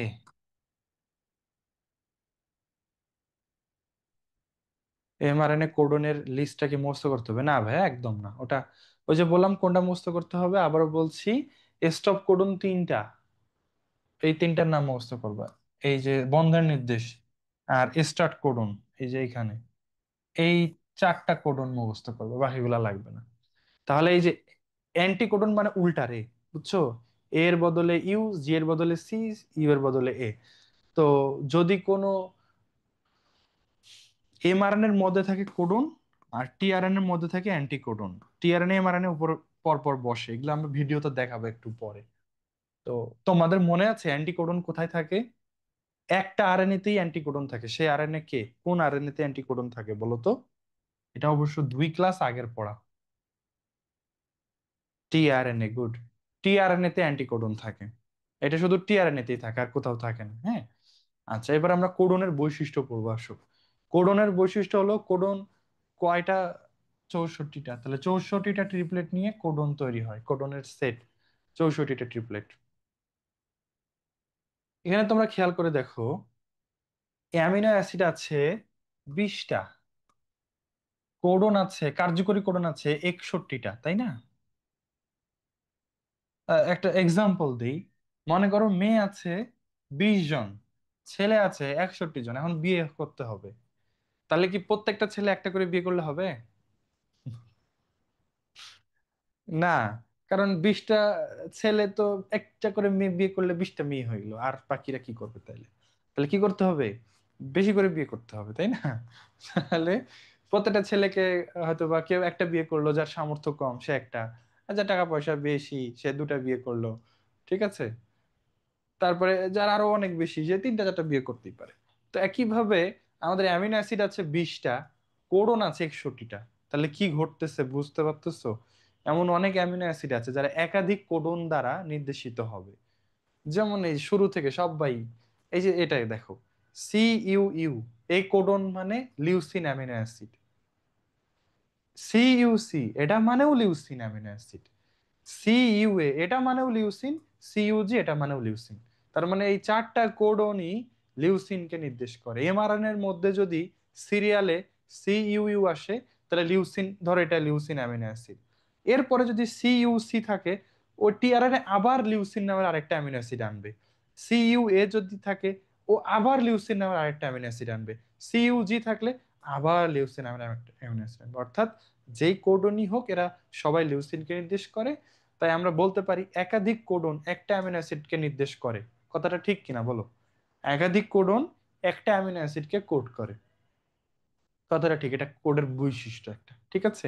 তাহলে ভাই একাধিক কোডন একটা অ্যামিনো অ্যাসিডকে কোড বা নির্দেশ করে, যেমন লিউসিন। আচ্ছা, এবার উল্টাটা করি তো, আসো। ধরো এই যে GCU, এই কোডনটা কি একাধিক অ্যামিনো অ্যাসিডকে কোড করে? যেমন ও অ্যালানিনকে কোড করে, আবার ভ্যালিনকেও কোড করে, এমন? না, একটা কোডন একাধিক অ্যামিনো অ্যাসিডকে কোড করতে পারে না। ঠিক আছে। একটা কোডন, ধরো এই যে জি সিউ, শ্যালানিন, ভ্যালিন, তারপরে মনে করো মেথিওনিন, মনে করো লাইসিন, এদেরকে একাধিক অ্যামিনো অ্যাসিডকে কোড করতে পারছে? পারছে না। তাহলে আমরা উল্টাটা বলবো যে একাধিক কোডন একটা অ্যামিনো অ্যাসিডকে কোড করলেও একটা কোডন একাধিক অ্যামিনো অ্যাসিডকে কোড করে না। এই কথাটা 3 নম্বর বৈশিষ্ট্য। একটা কোডন কখনো একাধিক অ্যামিনো অ্যাসিডকে কোড করে না। ঠিক আছে। তোমরা বলো, ইসলামে কি এট এ টাইম একটা মেয়ের একাধিক স্বামী কোনোভাবে জায়েজ আছে? তো এটা কি ইসলামী শরিয়া মানতেছে? হ্যাঁ, ব্যাপারটা আসলে এমন না। যাই হোক, কাকতালে ভাবে মিলে গেছে। ঠিক আছে। কোডন গুলা যদি হয় স্ত্রী, আর অ্যামিনো অ্যাসিড যদি হয় ওয়াইফ, মানে সরি, হাজবেন্ড, হ্যাঁ, স্বামী, তাহলে ব্যাপারটা এরকম যে একটা অ্যামিনো অ্যাসিড বা স্বামীর একাধিক স্ত্রী থাকতেই পারে, কোডন থাকতেই পারে, কিন্তু এই একা একটা স্ত্রীর একাধিক স্বামী থাকতে পারে না। যাই হোক, একটা কোডনের একাধিক অ্যামিনো অ্যাসিড থাকতে পারে না। ঠিক আছে, একটা কোডনের একটা অ্যামিনো অ্যাসিড থাকবে। আচ্ছা, এরপর আসো, কোডন তৈরিতে নিউক্লিওটাইড কখনো ওভারল্যাপ করে না। আচ্ছা, এই ব্যাপারটাকেই বলা হয় অধোগামিতা। হ্যাঁ, ওই যে জিজ্ঞাসা করেছিল আমাকে ভাইয়া যে অধোগামিতা কি, এই যে তাহলে একটা কোডন একাধিক অ্যামিনো অ্যাসিডকে কোড করে না, এটাকে অধোগামিতা বলে। এটা আগের বইয়ে ছিল, এখন আর লেখা নেই। ওকে, এরপর আসো, কোডন সমূহ ওভারল্যাপ করে না, ক্রমসজ্জা অনুসরণ করে। এই ক্রমসজ্জা মানে এটা আবার কি আসে আমরা দেখি। আচ্ছা, আমি একটু একটু লিখে দেখি। ধরো আমরা একটা কোডন আঁকবো, এ, সি, জি। আচ্ছা, তোমরা বলো তো, এই এমআরএন এর প্রথম কোডন কোনটা? প্রথম কোডন কোনটা?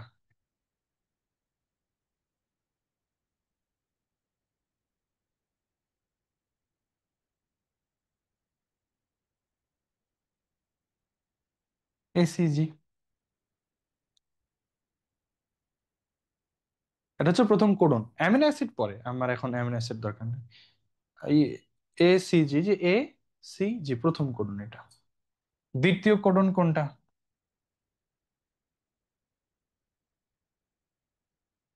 ইউসিএ। বুঝছো আমি কিভাবে যাচ্ছি? তাহলে এবার তোমরা বলো তৃতীয় কোডন কোনটা? তোমরা সবাই ভালো ছেলে মেয়ে, এজন্য তোমরা সবাই এমনিতেই নিয়ম মানছো। ঠিক আছে। তবে সব জায়গায় যে ভালো ছেলে মেয়ে থাকবে তা না, কিছু সময় আছে দুষ্টু পাজি। এখন ওকে আমি যদি বলি বলো প্রথম কোডন কোনটা, সে বললো ভাইয়া এসিজি। ভালো কথা, এসিজি প্রথম কোডন। তারপরে বললাম পরের কোডন কোনটা, ও বলে ভাইয়া সিএসি। তোমরা বলো তো এটা হবে কিনা, কি মনে হয় তোমাদের? ও 2 নম্বর কোডন নিয়েছে সিএসসি। এখন এখানে একটা ভুল হয়েছে। একদিক থেকে ঠিক আছে যে 3টা নিউক্লিওটাইড পর পর বসলে একটা কোডন হয়, কিন্তু ও মাঝখানে ইউ কে বাদ দিছে। ইউ কি দোষ করলো? ওকে কেন বাদ দিবে? ওকে বাদ দেওয়ার কোনো সুযোগ নেই, ওকে নিতে হবে। ঠিক আছে, সিরিয়ালি যেতে হবে, সিরিয়াল ব্রেক করা যাবে না, এটা নিয়ম। ওকে, তাহলে এইভাবে ইউ সি এ এটাই লিখতে হবে পরের কোডন, সি এ সি হবে না। বুঝছো? আচ্ছা, আবার আরেকটা হতে পারে, ধরো ও বললো ভাইয়া এ সি জি প্রথম কোডন, পরেরটা পরেরটা ও লিখলো এই সিটা নিয়েছে সি, এই জি নিয়েছে জি, আর এই ইউ নিয়েছে ইউ।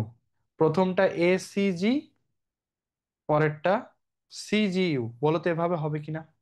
প্রথম কোডন এ সি জি, পরের কোডন সি জি ইউ। এভাবেও হবে না। এবার কি হইলো সমস্যা ভাই?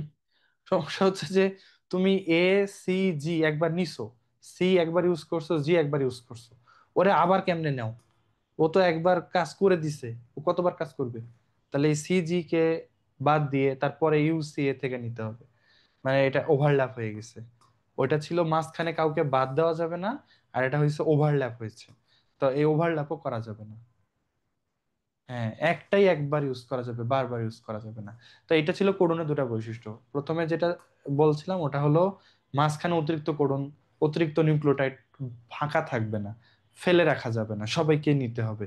আর এটা আরেকটা বৈশিষ্ট্য হচ্ছে ওভারল্যাপ করবে না, এটাকে বলে নন ওভারল্যাপিং। তাহলে দেখো কোডন তৈরিতে নিউক্লিওটাইড কখনো ওভারল্যাপ করে না, নন ওভারল্যাপিং। এরা কি করে, সিকোয়েন্স মেনটেন করে, তিনটা হবে, তারপরে তিনটা, তারপরে তিনটা, সিরিয়ালি। আর 8 নম্বরটা দেখো, দুটি কোডনের মাঝখানে অতিরিক্ত নিউক্লিওটাইড ফাঁকা থাকবে না, সবগুলাই ব্যবহৃত হবে। আচ্ছা, দেন আসো কোডন সমূহ সার্বজনীন, ইউনিভার্সাল। এই কথাগুলো লাগবে, হ্যাঁ। কোডনের বৈশিষ্ট্য কি, নন ওভারল্যাপিং, এরকম ইংলিশে অপশনগুলো থাকে। কোডনের বৈশিষ্ট্য এরা নন ওভারল্যাপিং, কোডনের বৈশিষ্ট্য এরা ইউনিভার্সাল, কোডনের বৈশিষ্ট্য start codon, stop codon fixed, fixed না, স্টার্ট কোডন এ ইউজি, আর স্টপ কোডন উয়া উগা ওয়াগ, এই তো তিনটা। আর ইউনিভার্সাল মানে কি, এই প্রথম ক্লাসে আমরা পড়েছিলাম জেনেটিক কোডন 64টা, আমি তোমাদেরকে বলছিলাম এটা আজকে পড়াবো না, বুঝবা না কিছু, সেখানে আজকে নিয়ে যাই, আসো। আচ্ছা, ইউনিভার্সাল মানে হচ্ছে আমাদের শরীরে এইউজি মানে যেমন মেথিওনিন, গরুর শরীরেও এইউজি মানে মিথিওনিন, ছাগলের শরীরেও এইউজি মানে মিথিওনিন, হাঁস মুরগিরও এইউজি মানে মিথিওনিন, মানে পৃথিবীর সব জীবের শরীরে যে কোডন, এরা একই সংকেত দেয়, একই নির্দেশনা দেয়। আমাদের আর ওদেরও সবারই সেম, পৃথিবীর সবারই সেম। এই জন্য বলছে কোডন সমূহ সার্বজনীন বা ইউনিভার্সাল। এই যে দেখো, আমি তোমাদেরকে বলছিলাম কোনো পড়ায় বাদ দিব না, 3 নম্বর পেজে এখানে লেখা ছিল জেনেটিক কোড 64টা, ওই দিন কিন্তু কিচ্ছু বলি নাই, বলছিলাম এটা এখন না, পরে। তা আজকে জেনেটিক কোড বুঝলা, জেনেটিক কোড 64টা মানে কি? ওই দিন কিন্তু এটা বুঝাইতে গেলে তোমারও কষ্ট হয়ে যেত, আমারও কষ্ট হতো, তোমারও কষ্ট হতো। তাই যখন আমরা বলবো যে এটা পরে, তখন ধরে নিও যে এটা আমরা পরেই পড়বো আসলে, হ্যাঁ, বাদ দিব না, পরে পড়বো। ঠিক আছে, এই গিয়ে আমাদের কোডনের বৈশিষ্ট্য পড়া হয়ে গেল ভাইয়া। কোডনের বৈশিষ্ট্য আমরা অনেকগুলা পড়লাম, যে একাধিক কোডন একটা অ্যামিনো অ্যাসিডকে নির্দেশ করে, হ্যাঁ, একটা কোডন একাধিক অ্যামিনো অ্যাসিডকে নির্দেশ করে না। কোডন আছে 64টা, কোডন গুলা ওভারল্যাপ করে না, সিরিয়াল মেনটেন করে, কোডন সার্বজনীন। হুম, বিশ্বের শুরু থেকে আজ পর্যন্ত ওই কোডন যা ছিল এখনো তাই আছে, শুরুর আর শেষ কোডন ফিক্সড, দুই কোডনের মাঝে অতিরিক্ত নিউক্লিওটাইড থাকে না, এগুলা। আচ্ছা, সব জায়গায় ব্যতিক্রম থাকে ভাই, কোডনেও দু একটা ব্যতিক্রম আছে, সেই ব্যতিক্রমটা একটু দেখো। সেটা হচ্ছে যে মাইটোকন্ড্রিয়া এবং ক্লোরোপ্লাস্টের যে ডিএনএ আছে, সেই ডিএনএও তো কোড আছে, সেই কোড থেকেও তো কোডন তৈরি হয়, তো ওদের কোডনে একটু ভিন্নতা আছে। যেমন প্রোটিস্টা রাজ্যের কিছু প্রাণী আছে, কিছু জীব আছে, প্রাণী তো বলা যাবে না, প্রোটিস্টা রাজ্যে কিছু জীব আছে, এইসব জীবে, এই প্রোটিস্টা নামের এসব জীবে ইউএএ এবং ইউএজি, এগুলোতে স্টপ কোডন, এই যে ইউএএ, ইউএজি, এরা ট্রান্সলেশন বা প্রোটিন তৈরি বন্ধ করে না, মানে এরা স্টপ কোডন না, বরং ওরা একটা অ্যামিনো অ্যাসিডকে কোড করে, নাম গ্লুটামিন। তাহলে এটা ব্যতিক্রম হইলো না, ওরা তো স্টপ কোডন, ওদের কথা ছিল স্টপ করার, কিন্তু ওরা স্টপ না করে অন্য অ্যামিনো অ্যাসিডকে নির্দেশ করছে। তো এটা একটা ব্যতিক্রম। তাহলে তোমরা আমাকে একটু বলো তো বুদ্ধি করে, যে এই সব তাহলে এই এই প্রোটিস্টা জাতীয় এইসব জীবের ট্রান্সলেশন বন্ধ করে কে, ট্রান্সলেশন বন্ধ হয় কিভাবে, কোন স্টপ কোডন দিয়ে? এই আয়সা, এওজি কেন, এওজি তো স্টার্ট কোডন।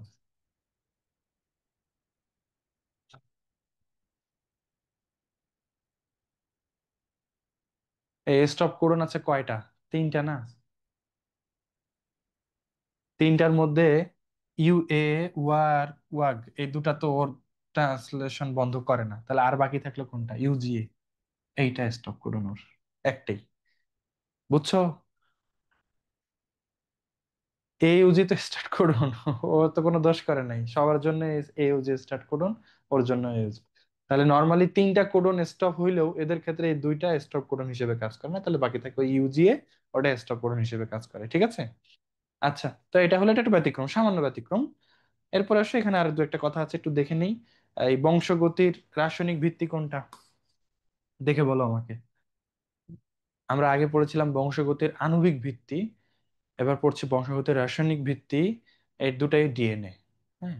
কিন্তু যদি বলি বংশগতির বায়োকেমিক্যাল ভিত্তি, তাহলে কি হবে বলো? বংশগতির বায়োকেমিক্যাল ভিত্তি কে?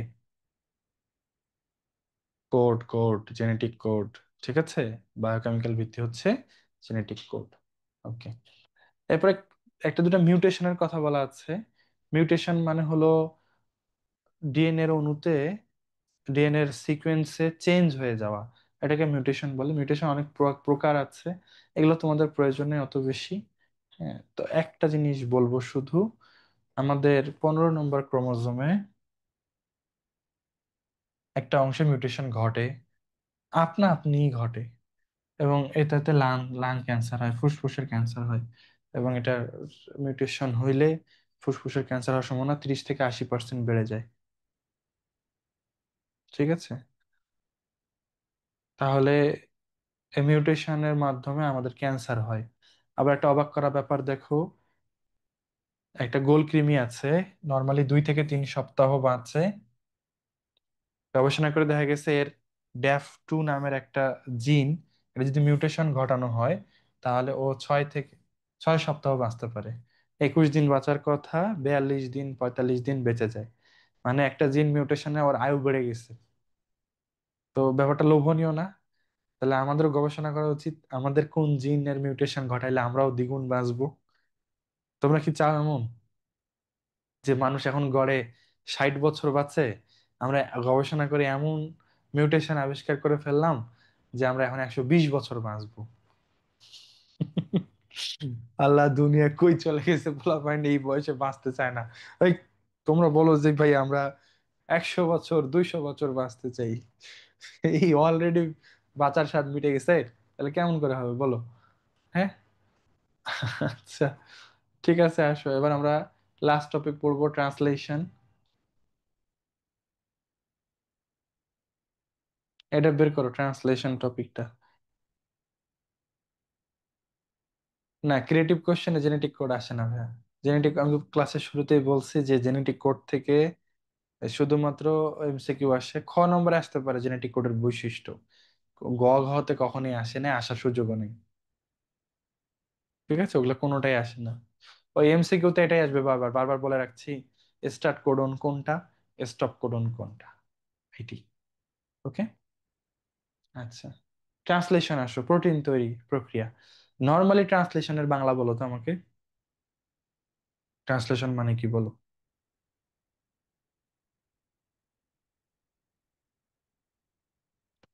অনুবাদ, গুড।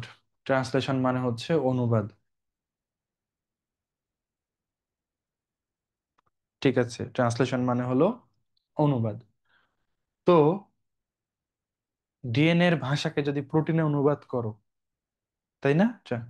তাহলে ওটাকে ট্রান্সলেশন বলা ঠিক হয়েছে কিনা বলো তো? ডিএনএ এর ভাষাকে কি দিয়ে প্রকাশ করছো? প্রোটিনের মাধ্যমে। এটা একটা অনুবাদ, এই জন্য এই প্রক্রিয়াকে বলা হয় ট্রান্সলেশন। এখন প্রথমবার ট্রান্সলেশন, প্রথমে মা, বায়োলজিতে ট্রান্সলেশন কেন? এটা না ইংলিশের টপিক, আমি জানি ইন্টারে ছিলাম। পরে দেখো ওরে বাবারে, এটা তো জটিল জিনিস, এটা তো কোনো ইংরেজি না।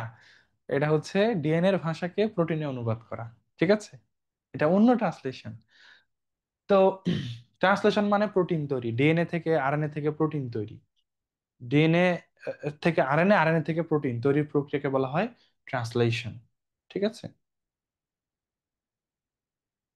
আসো ট্রান্সলেশন প্রক্রিয়ার জন্য কি কি লাগবে আমরা একটু দেখি। আমরা যেভাবে পড়েছিলাম ডিএনএ তৈরির জন্য কি লাগবে, আরএনএ তৈরির জন্য কি লাগবে, সে একইভাবে আমরা এখন পড়বো ট্রান্সলেশন বা প্রোটিন তৈরির জন্য কি লাগবে।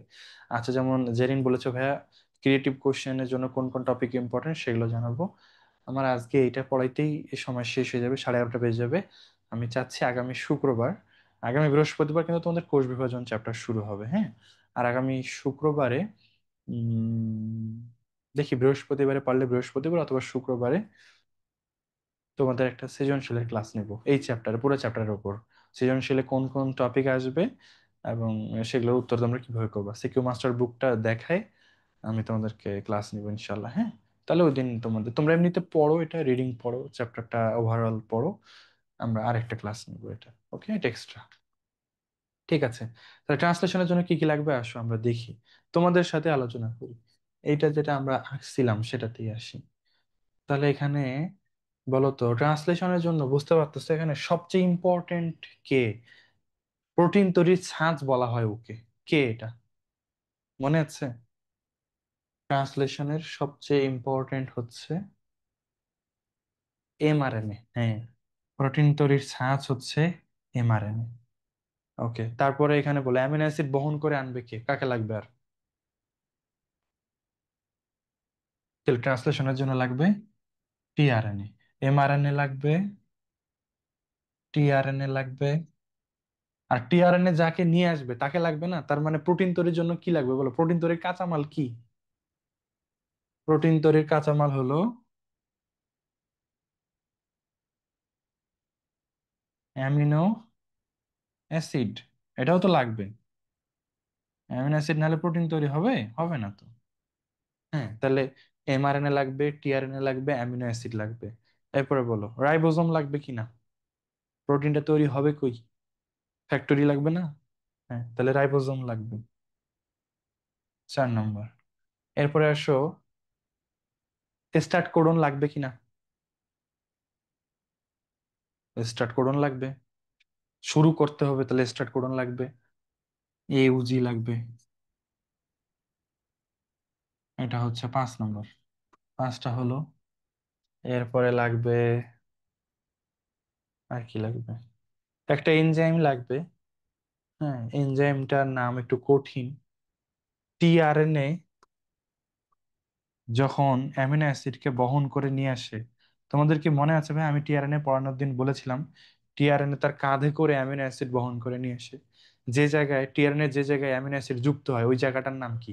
ওই কোড, ওটাও একটা কোড বা কোডন। মনে আছে ওই কোডনের নাম কি? টিআরএনএ এর 3 প্রাইম প্রান্তে অ্যামিনো অ্যাসিড সংযুক্ত হয়। আচ্ছা, অনেকটাই কাছাকাছি গেছো অরিন। ওটা হচ্ছে এ সি সি। ঠিক আছে, এসিসি নামের কোডন। এটা টিআরএনএ তে থাকে, এটার সাথে অ্যামিনো অ্যাসিড যুক্ত হয়। তো এই টিআরএনএ এর সাথে এই অ্যামিনো অ্যাসিডের যুক্ত করার জন্য একটা এনজাইম লাগে, ওটাকে বলে অ্যামিনো অ্যাসিড টিআরএনএ সিনথেটাইজেস। বেশ বড় নাম, মুখস্থ করতে হবে এমন কোনো কথা নাই। ওটা হলো 6 নম্বর জিনিস যেটা আমাদের প্রোটিন তৈরিতে লাগবে। তাহলে টোটাল 6টা জিনিস লাগলো। ঠিক আছে, ওটার নাম কি ছিল? Amino acid tRNA synthetases. আসো মিলাই। তাহলে আমার প্রথমটা হচ্ছে এমআরএনএ লাগবে 1 নম্বরে। এটা হলো প্রোটিন তৈরির ছাঁচ বা প্রোটিন তৈরির টেমপ্লেট। ঠিক আছে, 2 নম্বরে লাগবে টিআরএনএ, যেটা অ্যামিনো অ্যাসিড বহন করে নিয়ে আসবে।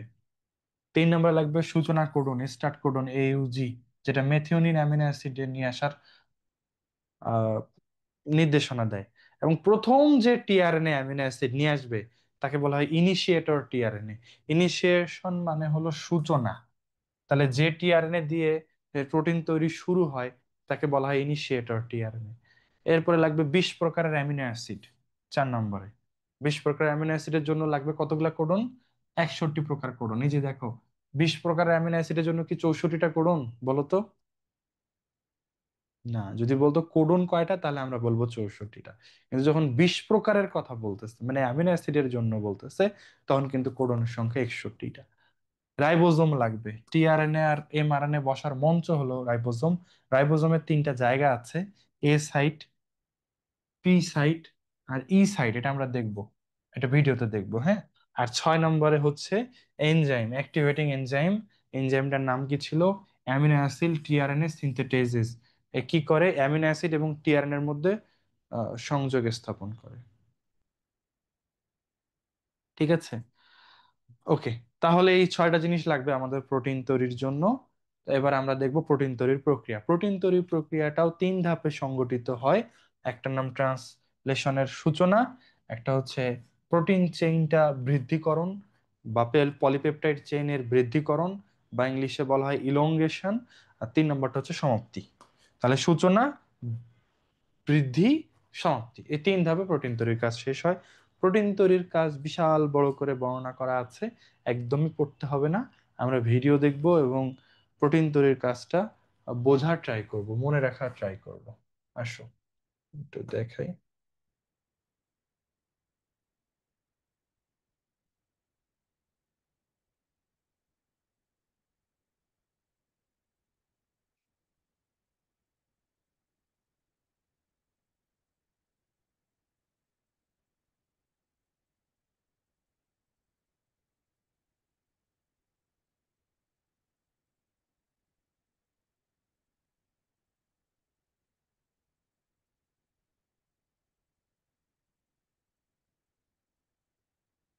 এই ভিডিও আমরা আগেও দেখেছিলাম, তাই না? কোন টপিকের ভিডিও ছিল মনে আছে?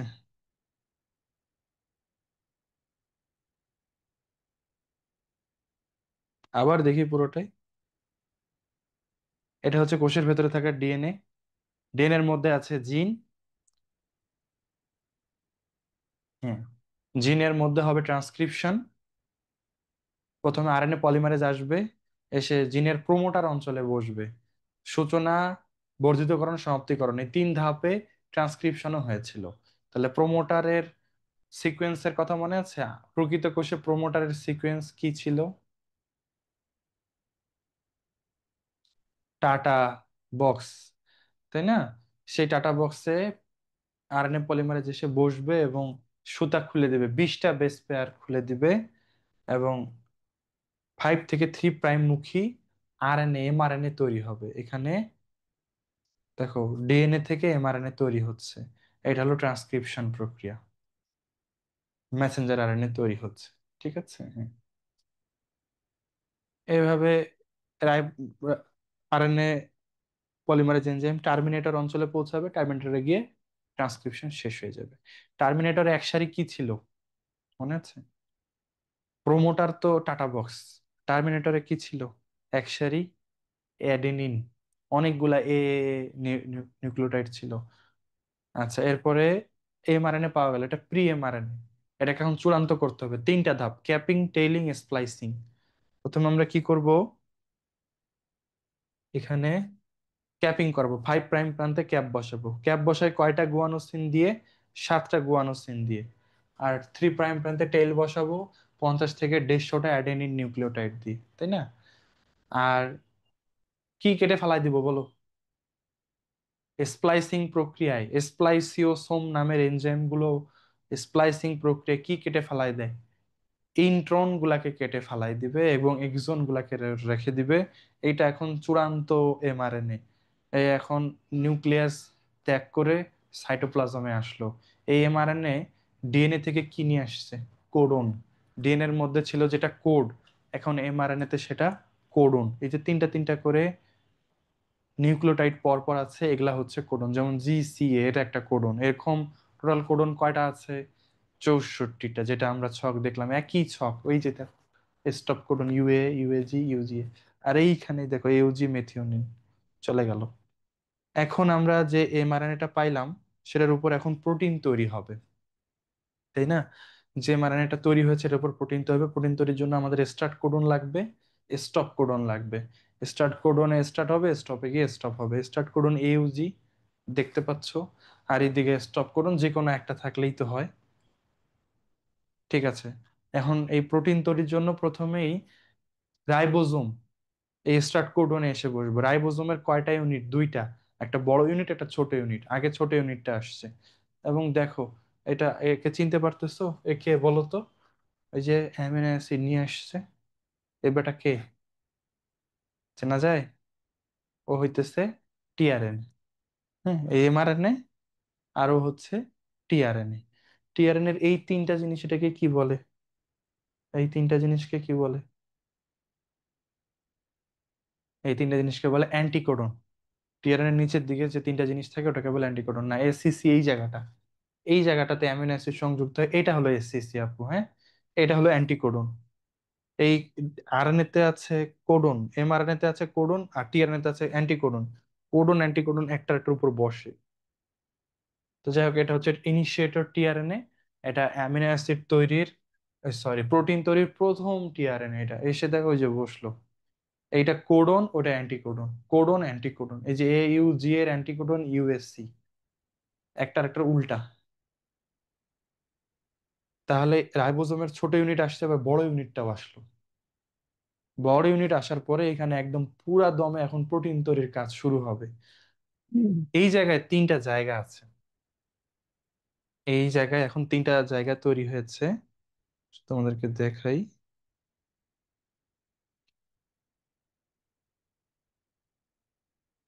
এটা হচ্ছে ই, এটা পি, এটা এ সাইট। 3টা পকেট দেখো, এটা একটা পকেট, এটা একটা পকেট, এটা একটা পকেট। এই 3টা চেম্বার। এইটার নাম ই, এটা পি, এটা এ। এটার নাম এ কেন? কারণ নতুন একটা টিআরএনএ এখানে এসেই বসে, ওটাকে আমরা বলবো অ্যারাইভাল সাইট, অ্যারাইভাল বা অ্যাটাচমেন্ট সাইট, এখানে এসে অ্যাটাচ হয়। আর এই জায়গায় এটা এখানে পেপটাইড বন্ড তৈরি হয়, তাই এটার নাম পি সাইট। আর কাজ করে শেষ করার পরে একটা টিআরএনএ এখান থেকে চলে যায়, তাই এটাকে বলে এক্সিট সাইট, ই সাইট। তাহলে ই, পি, এ। তাহলে একটা পুরা রাইবোজোমে তিনটা জায়গা পাওয়া যায়, ই, পি, এ। দেখো নতুন একটা টিআরএনএ অ্যামিনো অ্যাসিড সহ এই অ্যাটাচমেন্ট সাইটে এসে যুক্ত হবে, তাই এটাকে আমরা বলবো অ্যারাইভাল সাইট বা অ্যাটাচমেন্ট সাইট। এই যে কোডন আর এই যে অ্যান্টিকোডন, কোডন অ্যান্টিকোডন ম্যাচ করে টিআরএনএ এর উপর বসবে।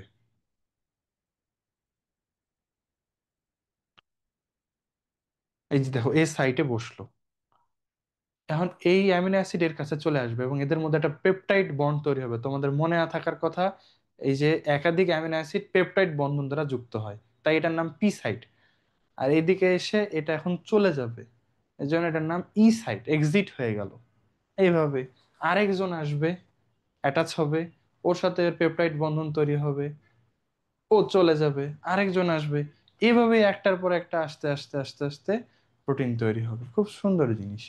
শেষমেশ যখন স্টপ কোডন আসবে তখন একটা ফ্যাক্টর আসবে, ওই সময় আর নতুন কোনো টিআরএনএ আসবে না। এবং এটা খুলে যাবে, প্রোটিন তৈরি মোটামুটি শেষ, স্টপ কোডন এসে স্টপ হয়ে গেছে। তাহলে এই যে অ্যামিনো অ্যাসিড চেইন তৈরি হলো, এই অ্যামিনো অ্যাসিড চেইনটাই হচ্ছে আমাদের প্রোটিন, বুঝছো? এই অ্যামিনো অ্যাসিড চেইনটাই হচ্ছে আমাদের প্রোটিন। এটা কিন্তু তোমার যে ডিএনএ, তোমার ডিএনএ তে যে কোডন, সেই কোডন, সেই কোড অনুযায়ী একটার পর একটা অ্যামিনো অ্যাসিড বসছে। এই অ্যামিনো অ্যাসিড তোমার বৈশিষ্ট্য বহন করে, অন্য কারো না, শুধু তোমার বৈশিষ্ট্য বহন করবে। তোমার মতো, তোমার শরীরটা তোমার মতো করেই বানাবে। ঠিক আছে? তাহলে এটা তৈরি হলো রাইবোজোমে। আর রাইবোজোম কোথায় লেগে থাকে দেখো, অমসৃণ এন্ডোপ্লাজমিক রেটিকুলামে। তাহলে আমরা এগুলা যা দেখছি এটা হচ্ছে অমসৃণ এন্ডোপ্লাজমিক রেটিকুলাম।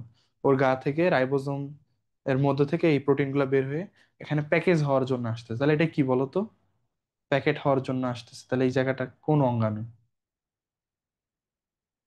এটা হচ্ছে গলগি বডি, তাই না? গলগি বডি থেকে প্যাকেট হয়ে এই যে কোষের বাইরে চলে যাচ্ছে। এভাবেই কোষ থেকে প্রোটিন তৈরি হচ্ছে। কোন প্রক্রিয়ায়? ট্রান্সলেশন প্রক্রিয়া। তাহলে তোমরা ট্রান্সলেশনটা বুঝছো?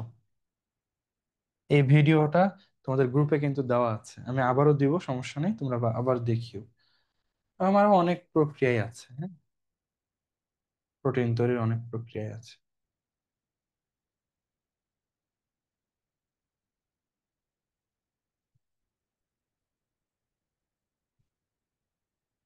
এটা দেখি তো। এগুলা প্রোটিন একটু মানে এগুলা একটু অন্যভাবে দেখানো। হুম, আচ্ছা, কেমনে কেমনে অ্যামিনো অ্যাসিড একটার সাথে আরেকটা যুক্ত হয়ে যাচ্ছে।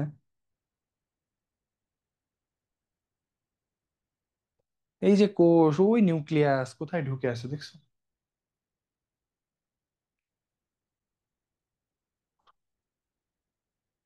নিউক্লিয়াস, নিউক্লিয়াসের ভেতরে যেতে হবে, কারণ ওইখানে আছে আমাদের ডিএনএ, ওইখানেই তৈরি হবে আরএনএ।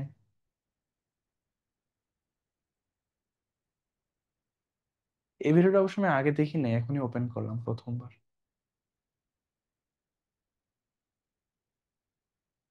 ডিএনএ এটা একটু ভিন্ন ভাবে দেখাইছে, তাই না, পেঁচানো।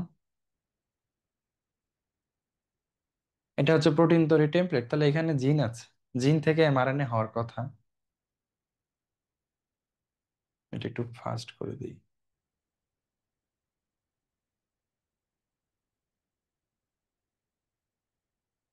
যেগুলো অ্যাডেনিন থাইমিন বোঝাইছে, এটি, সিজি, ডিএনএ সুতার মাঝখানে আরএনএ পলিমারেজ আসছে, তাহলে এখান থেকে কি তৈরি করবে? আরএনএ তৈরি করবে, এমআরএনএ বিশেষ করে।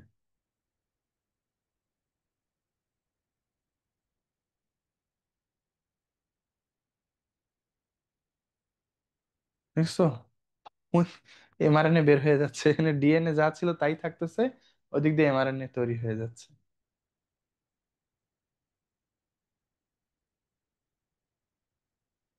এই যে কোডন পাওয়া গেছে।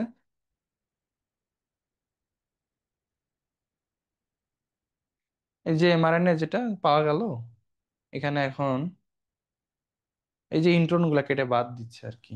তাহলে এটা হচ্ছে ওই যে স্প্লাইসিং, এক্সন গুলা জোড়া রেখে ইন্ট্রন গুলা কেটে বাদ দেওয়া, স্প্লাইসিং। নিউক্লিয়ার পোর দিয়ে এমআরএনএ বের হয়ে আসলো, এমআরএনএ আসবে এখন সাইটোপ্লাজমে, ট্রান্সলেশন হবে এখন রাইবোজোম, রাইবোজোমের ছোট ইউনিট বড় ইউনিট একসাথে যুক্ত হবে। ওকে, দেন এখানে প্রোটিন তৈরি হবে, স্টার্ট কোডন পাওয়া গেছে, মেথিওনিন অ্যামিনো অ্যাসিড আসবে, তারপরে যে কোডন সেই অ্যামিনো অ্যাসিড পর পর পর পর এসে এই যে টিআরএনএ অ্যামিনো অ্যাসিড নিয়ে আসতেছে, ওই যে দেখো, প্রক্রিয়া তো অনেক ফাস্ট, বুঝছো?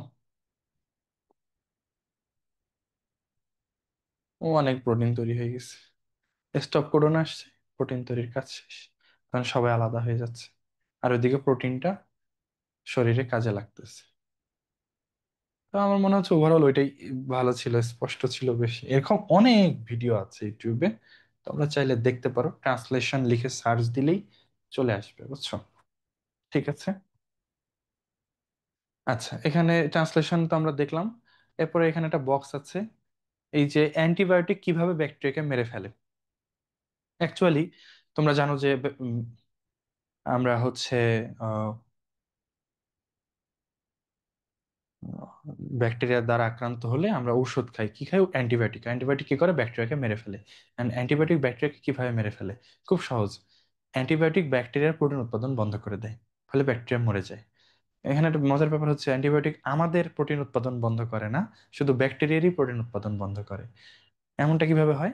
কারণ অ্যান্টিবায়োটিক এমন ভাবে তৈরি করা হয়েছে যে অ্যান্টিবায়োটিক শুধু 70s রাইবোজোমের উপর কাজ করবে, 80s এর উপর কাজ করবে না। তো আমাদের রাইবোজোম 80s, এই জন্য আমাদের প্রোটিন উৎপাদন বন্ধ করে না, শুধু ব্যাকটেরিয়ার প্রোটিন উৎপাদনই বন্ধ করে। তো কোন অ্যান্টিবায়োটিক ব্যাকটেরিয়ার প্রোটিন উৎপাদনের কোন ধাপটা বন্ধ করে, এটা আমাদেরকে একটু জানতে হবে। অনেক অ্যান্টিবায়োটিক আছে ভাইয়া, এখানে 6টার নাম দেওয়া আছে। 6টা না, 5টা। তো আমি একটু মনে রাখার জন্য তোমাদেরকে ছোট করে দিই। ক্লোরোমাইসিন এই ধরনের অ্যান্টিবায়োটিক পেপটাইড বন্ড তৈরি হতে দেয় না, মানে একটা অ্যামিনো অ্যাসিডের সাথে আরেকটা অ্যামিনো অ্যাসিডের বন্ধন তৈরি হতে দেয় না, ফলে প্রোটিন তৈরি হয় না, ব্যাকটেরিয়া মারা যায়। তো তোমরা মনে রাখার জন্য এখানে মনে রাখতে পারো ক্লোরাইড বন্ধনী। কেমিস্ট্রিতে আমরা এটা অনেক পড়ি না, ক্লোরাইড বন্ধন। তো মনে রাখবা, ক্লোরো, ক্লোরাইড থেকে ক্লোরো, আর বন্ধন থেকে বন্ধনী। ঠিক আছে? তাহলে পেপটাইড বন্ধনীতে বাধা দেয় ক্লোরোমাইসিন। তো ক্লোরাইড থেকে মনে রাখবা, ক্লোরাইড বন্ধনী দিয়ে মনে রাখবা, ক্লোরোমাইসিন বন্ধন তৈরিতে বাধা দেয়, পেপটাইড বন্ধন তৈরিতে বাধা দেয়। আচ্ছা, এরপরে আসো টেট্রাসাইক্লিন, এটা মনে রাখবা টি, টেট্রাতে টি। তো টিআরএনএ চলনে বাধা দেয় টেট্রাসাইক্লিন, মানে শুধুমাত্র রাইবোজোমের মধ্যে টিআরএনএ কে ঢুকতে দেয় নাকি? টেট্রাসাইক্লিন। এবং প্রোটিন তৈরি বন্ধ করে দেয়। এটা এমসিকিউতে আসে নর্মালি, হ্যাঁ। প্রশ্ন থাকবে যে নিচের কোন অ্যান্টিবায়োটিক পেপটাইড বন্ধনী সৃষ্টিতে বাধা দেয়, তা তুমি বুঝবা যে বন্ধনী, তাহলে ক্লোরাইড বন্ধন, ক্লোরোমাইসিন। আবার আসবে নিচের কোন অ্যান্টিবায়োটিক রাইবোজোমের টিআরএনএ এর সংযুক্তিতে বাধা দেয়, তাহলে টিআরএনএ, টেট্রাসাইক্লিন। ওকে, এরপর স্ট্রেপ্টোমাইসিন না, এটাতে লিখে রাখো স্টার্ট। স্টার্ট, স্ট্রেপ্টোর সাথে স্টার্ট কথাটার একটু মিল আছে। স্টার্ট মানে তো শুরু বা সূচনা, তো এটা হচ্ছে সূচনা লগ্নে বাধা দেয়, দেখো। স্ট্রেপ্টোমাইসিন এটা স্টার্টিং এ বাধা দেয়, সূচনাতে বাধা দেয়। আর বাকি দুটো একটু কষ্ট করে মুখস্থ করবা, ঠিক আছে? এই দিয়ে মোটামুটি এটাও শেষ হলো। এখানে এরপরে ট্রান্সক্রিপশন আর ট্রান্সলেশনের পার্থক্য আছে। জুলজি সাইকেল আমরা ইনশাল্লাহ, আজকে তো 15 তারিখ, 25 তারিখের দিক থেকে শুরু করব, কাল পরশুর মধ্যে তোমরা ভর্তি হতে পারবা। ঠিক আছে, আপাতত বোটানি ফার্স্ট চ্যাপ্টার তো শেষ হলো, সেকেন্ড চ্যাপ্টার আমরা শুরু করবো আগামী বৃহস্পতিবারে। আর ওই সাইকেলের চ্যাপ্টার থাকবে 3টা, জুলজি 1, 2, 3, মানে প্রাণীর বিভিন্নতা, শ্রেণীবিন্যাস, প্রাণীর পরিচিতি, হাইড্রা, ঘাসফড়িং, রুই মাছ, আর পরিপাক। 3টা চ্যাপ্টারের জন্য মোটামুটি আমাদের 25টার মতো ক্লাস লাগবে।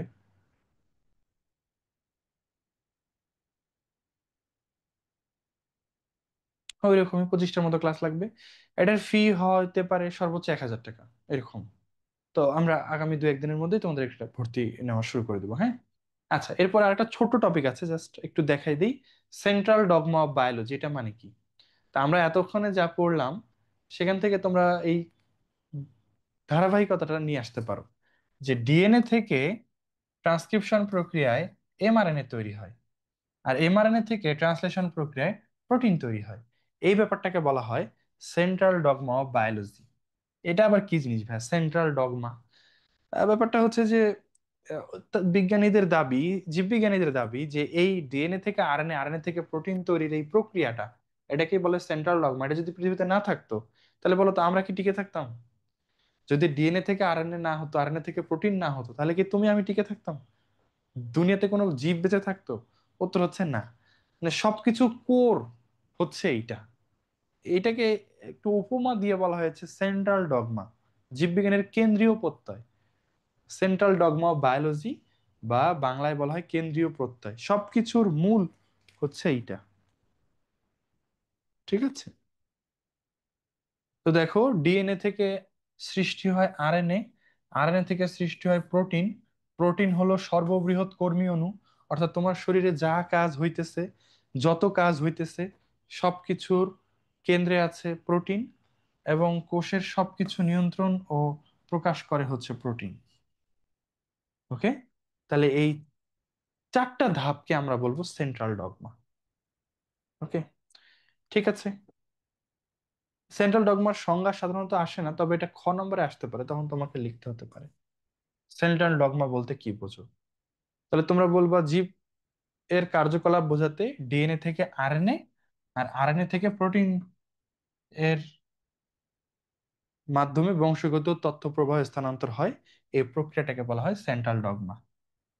ওই তো ওই একই কথা, ডিএনএ থেকে আরএনএ, আরএনএ থেকে প্রোটিন তৈরির প্রক্রিয়াকে বলা হয় সেন্ট্রাল ডগমা।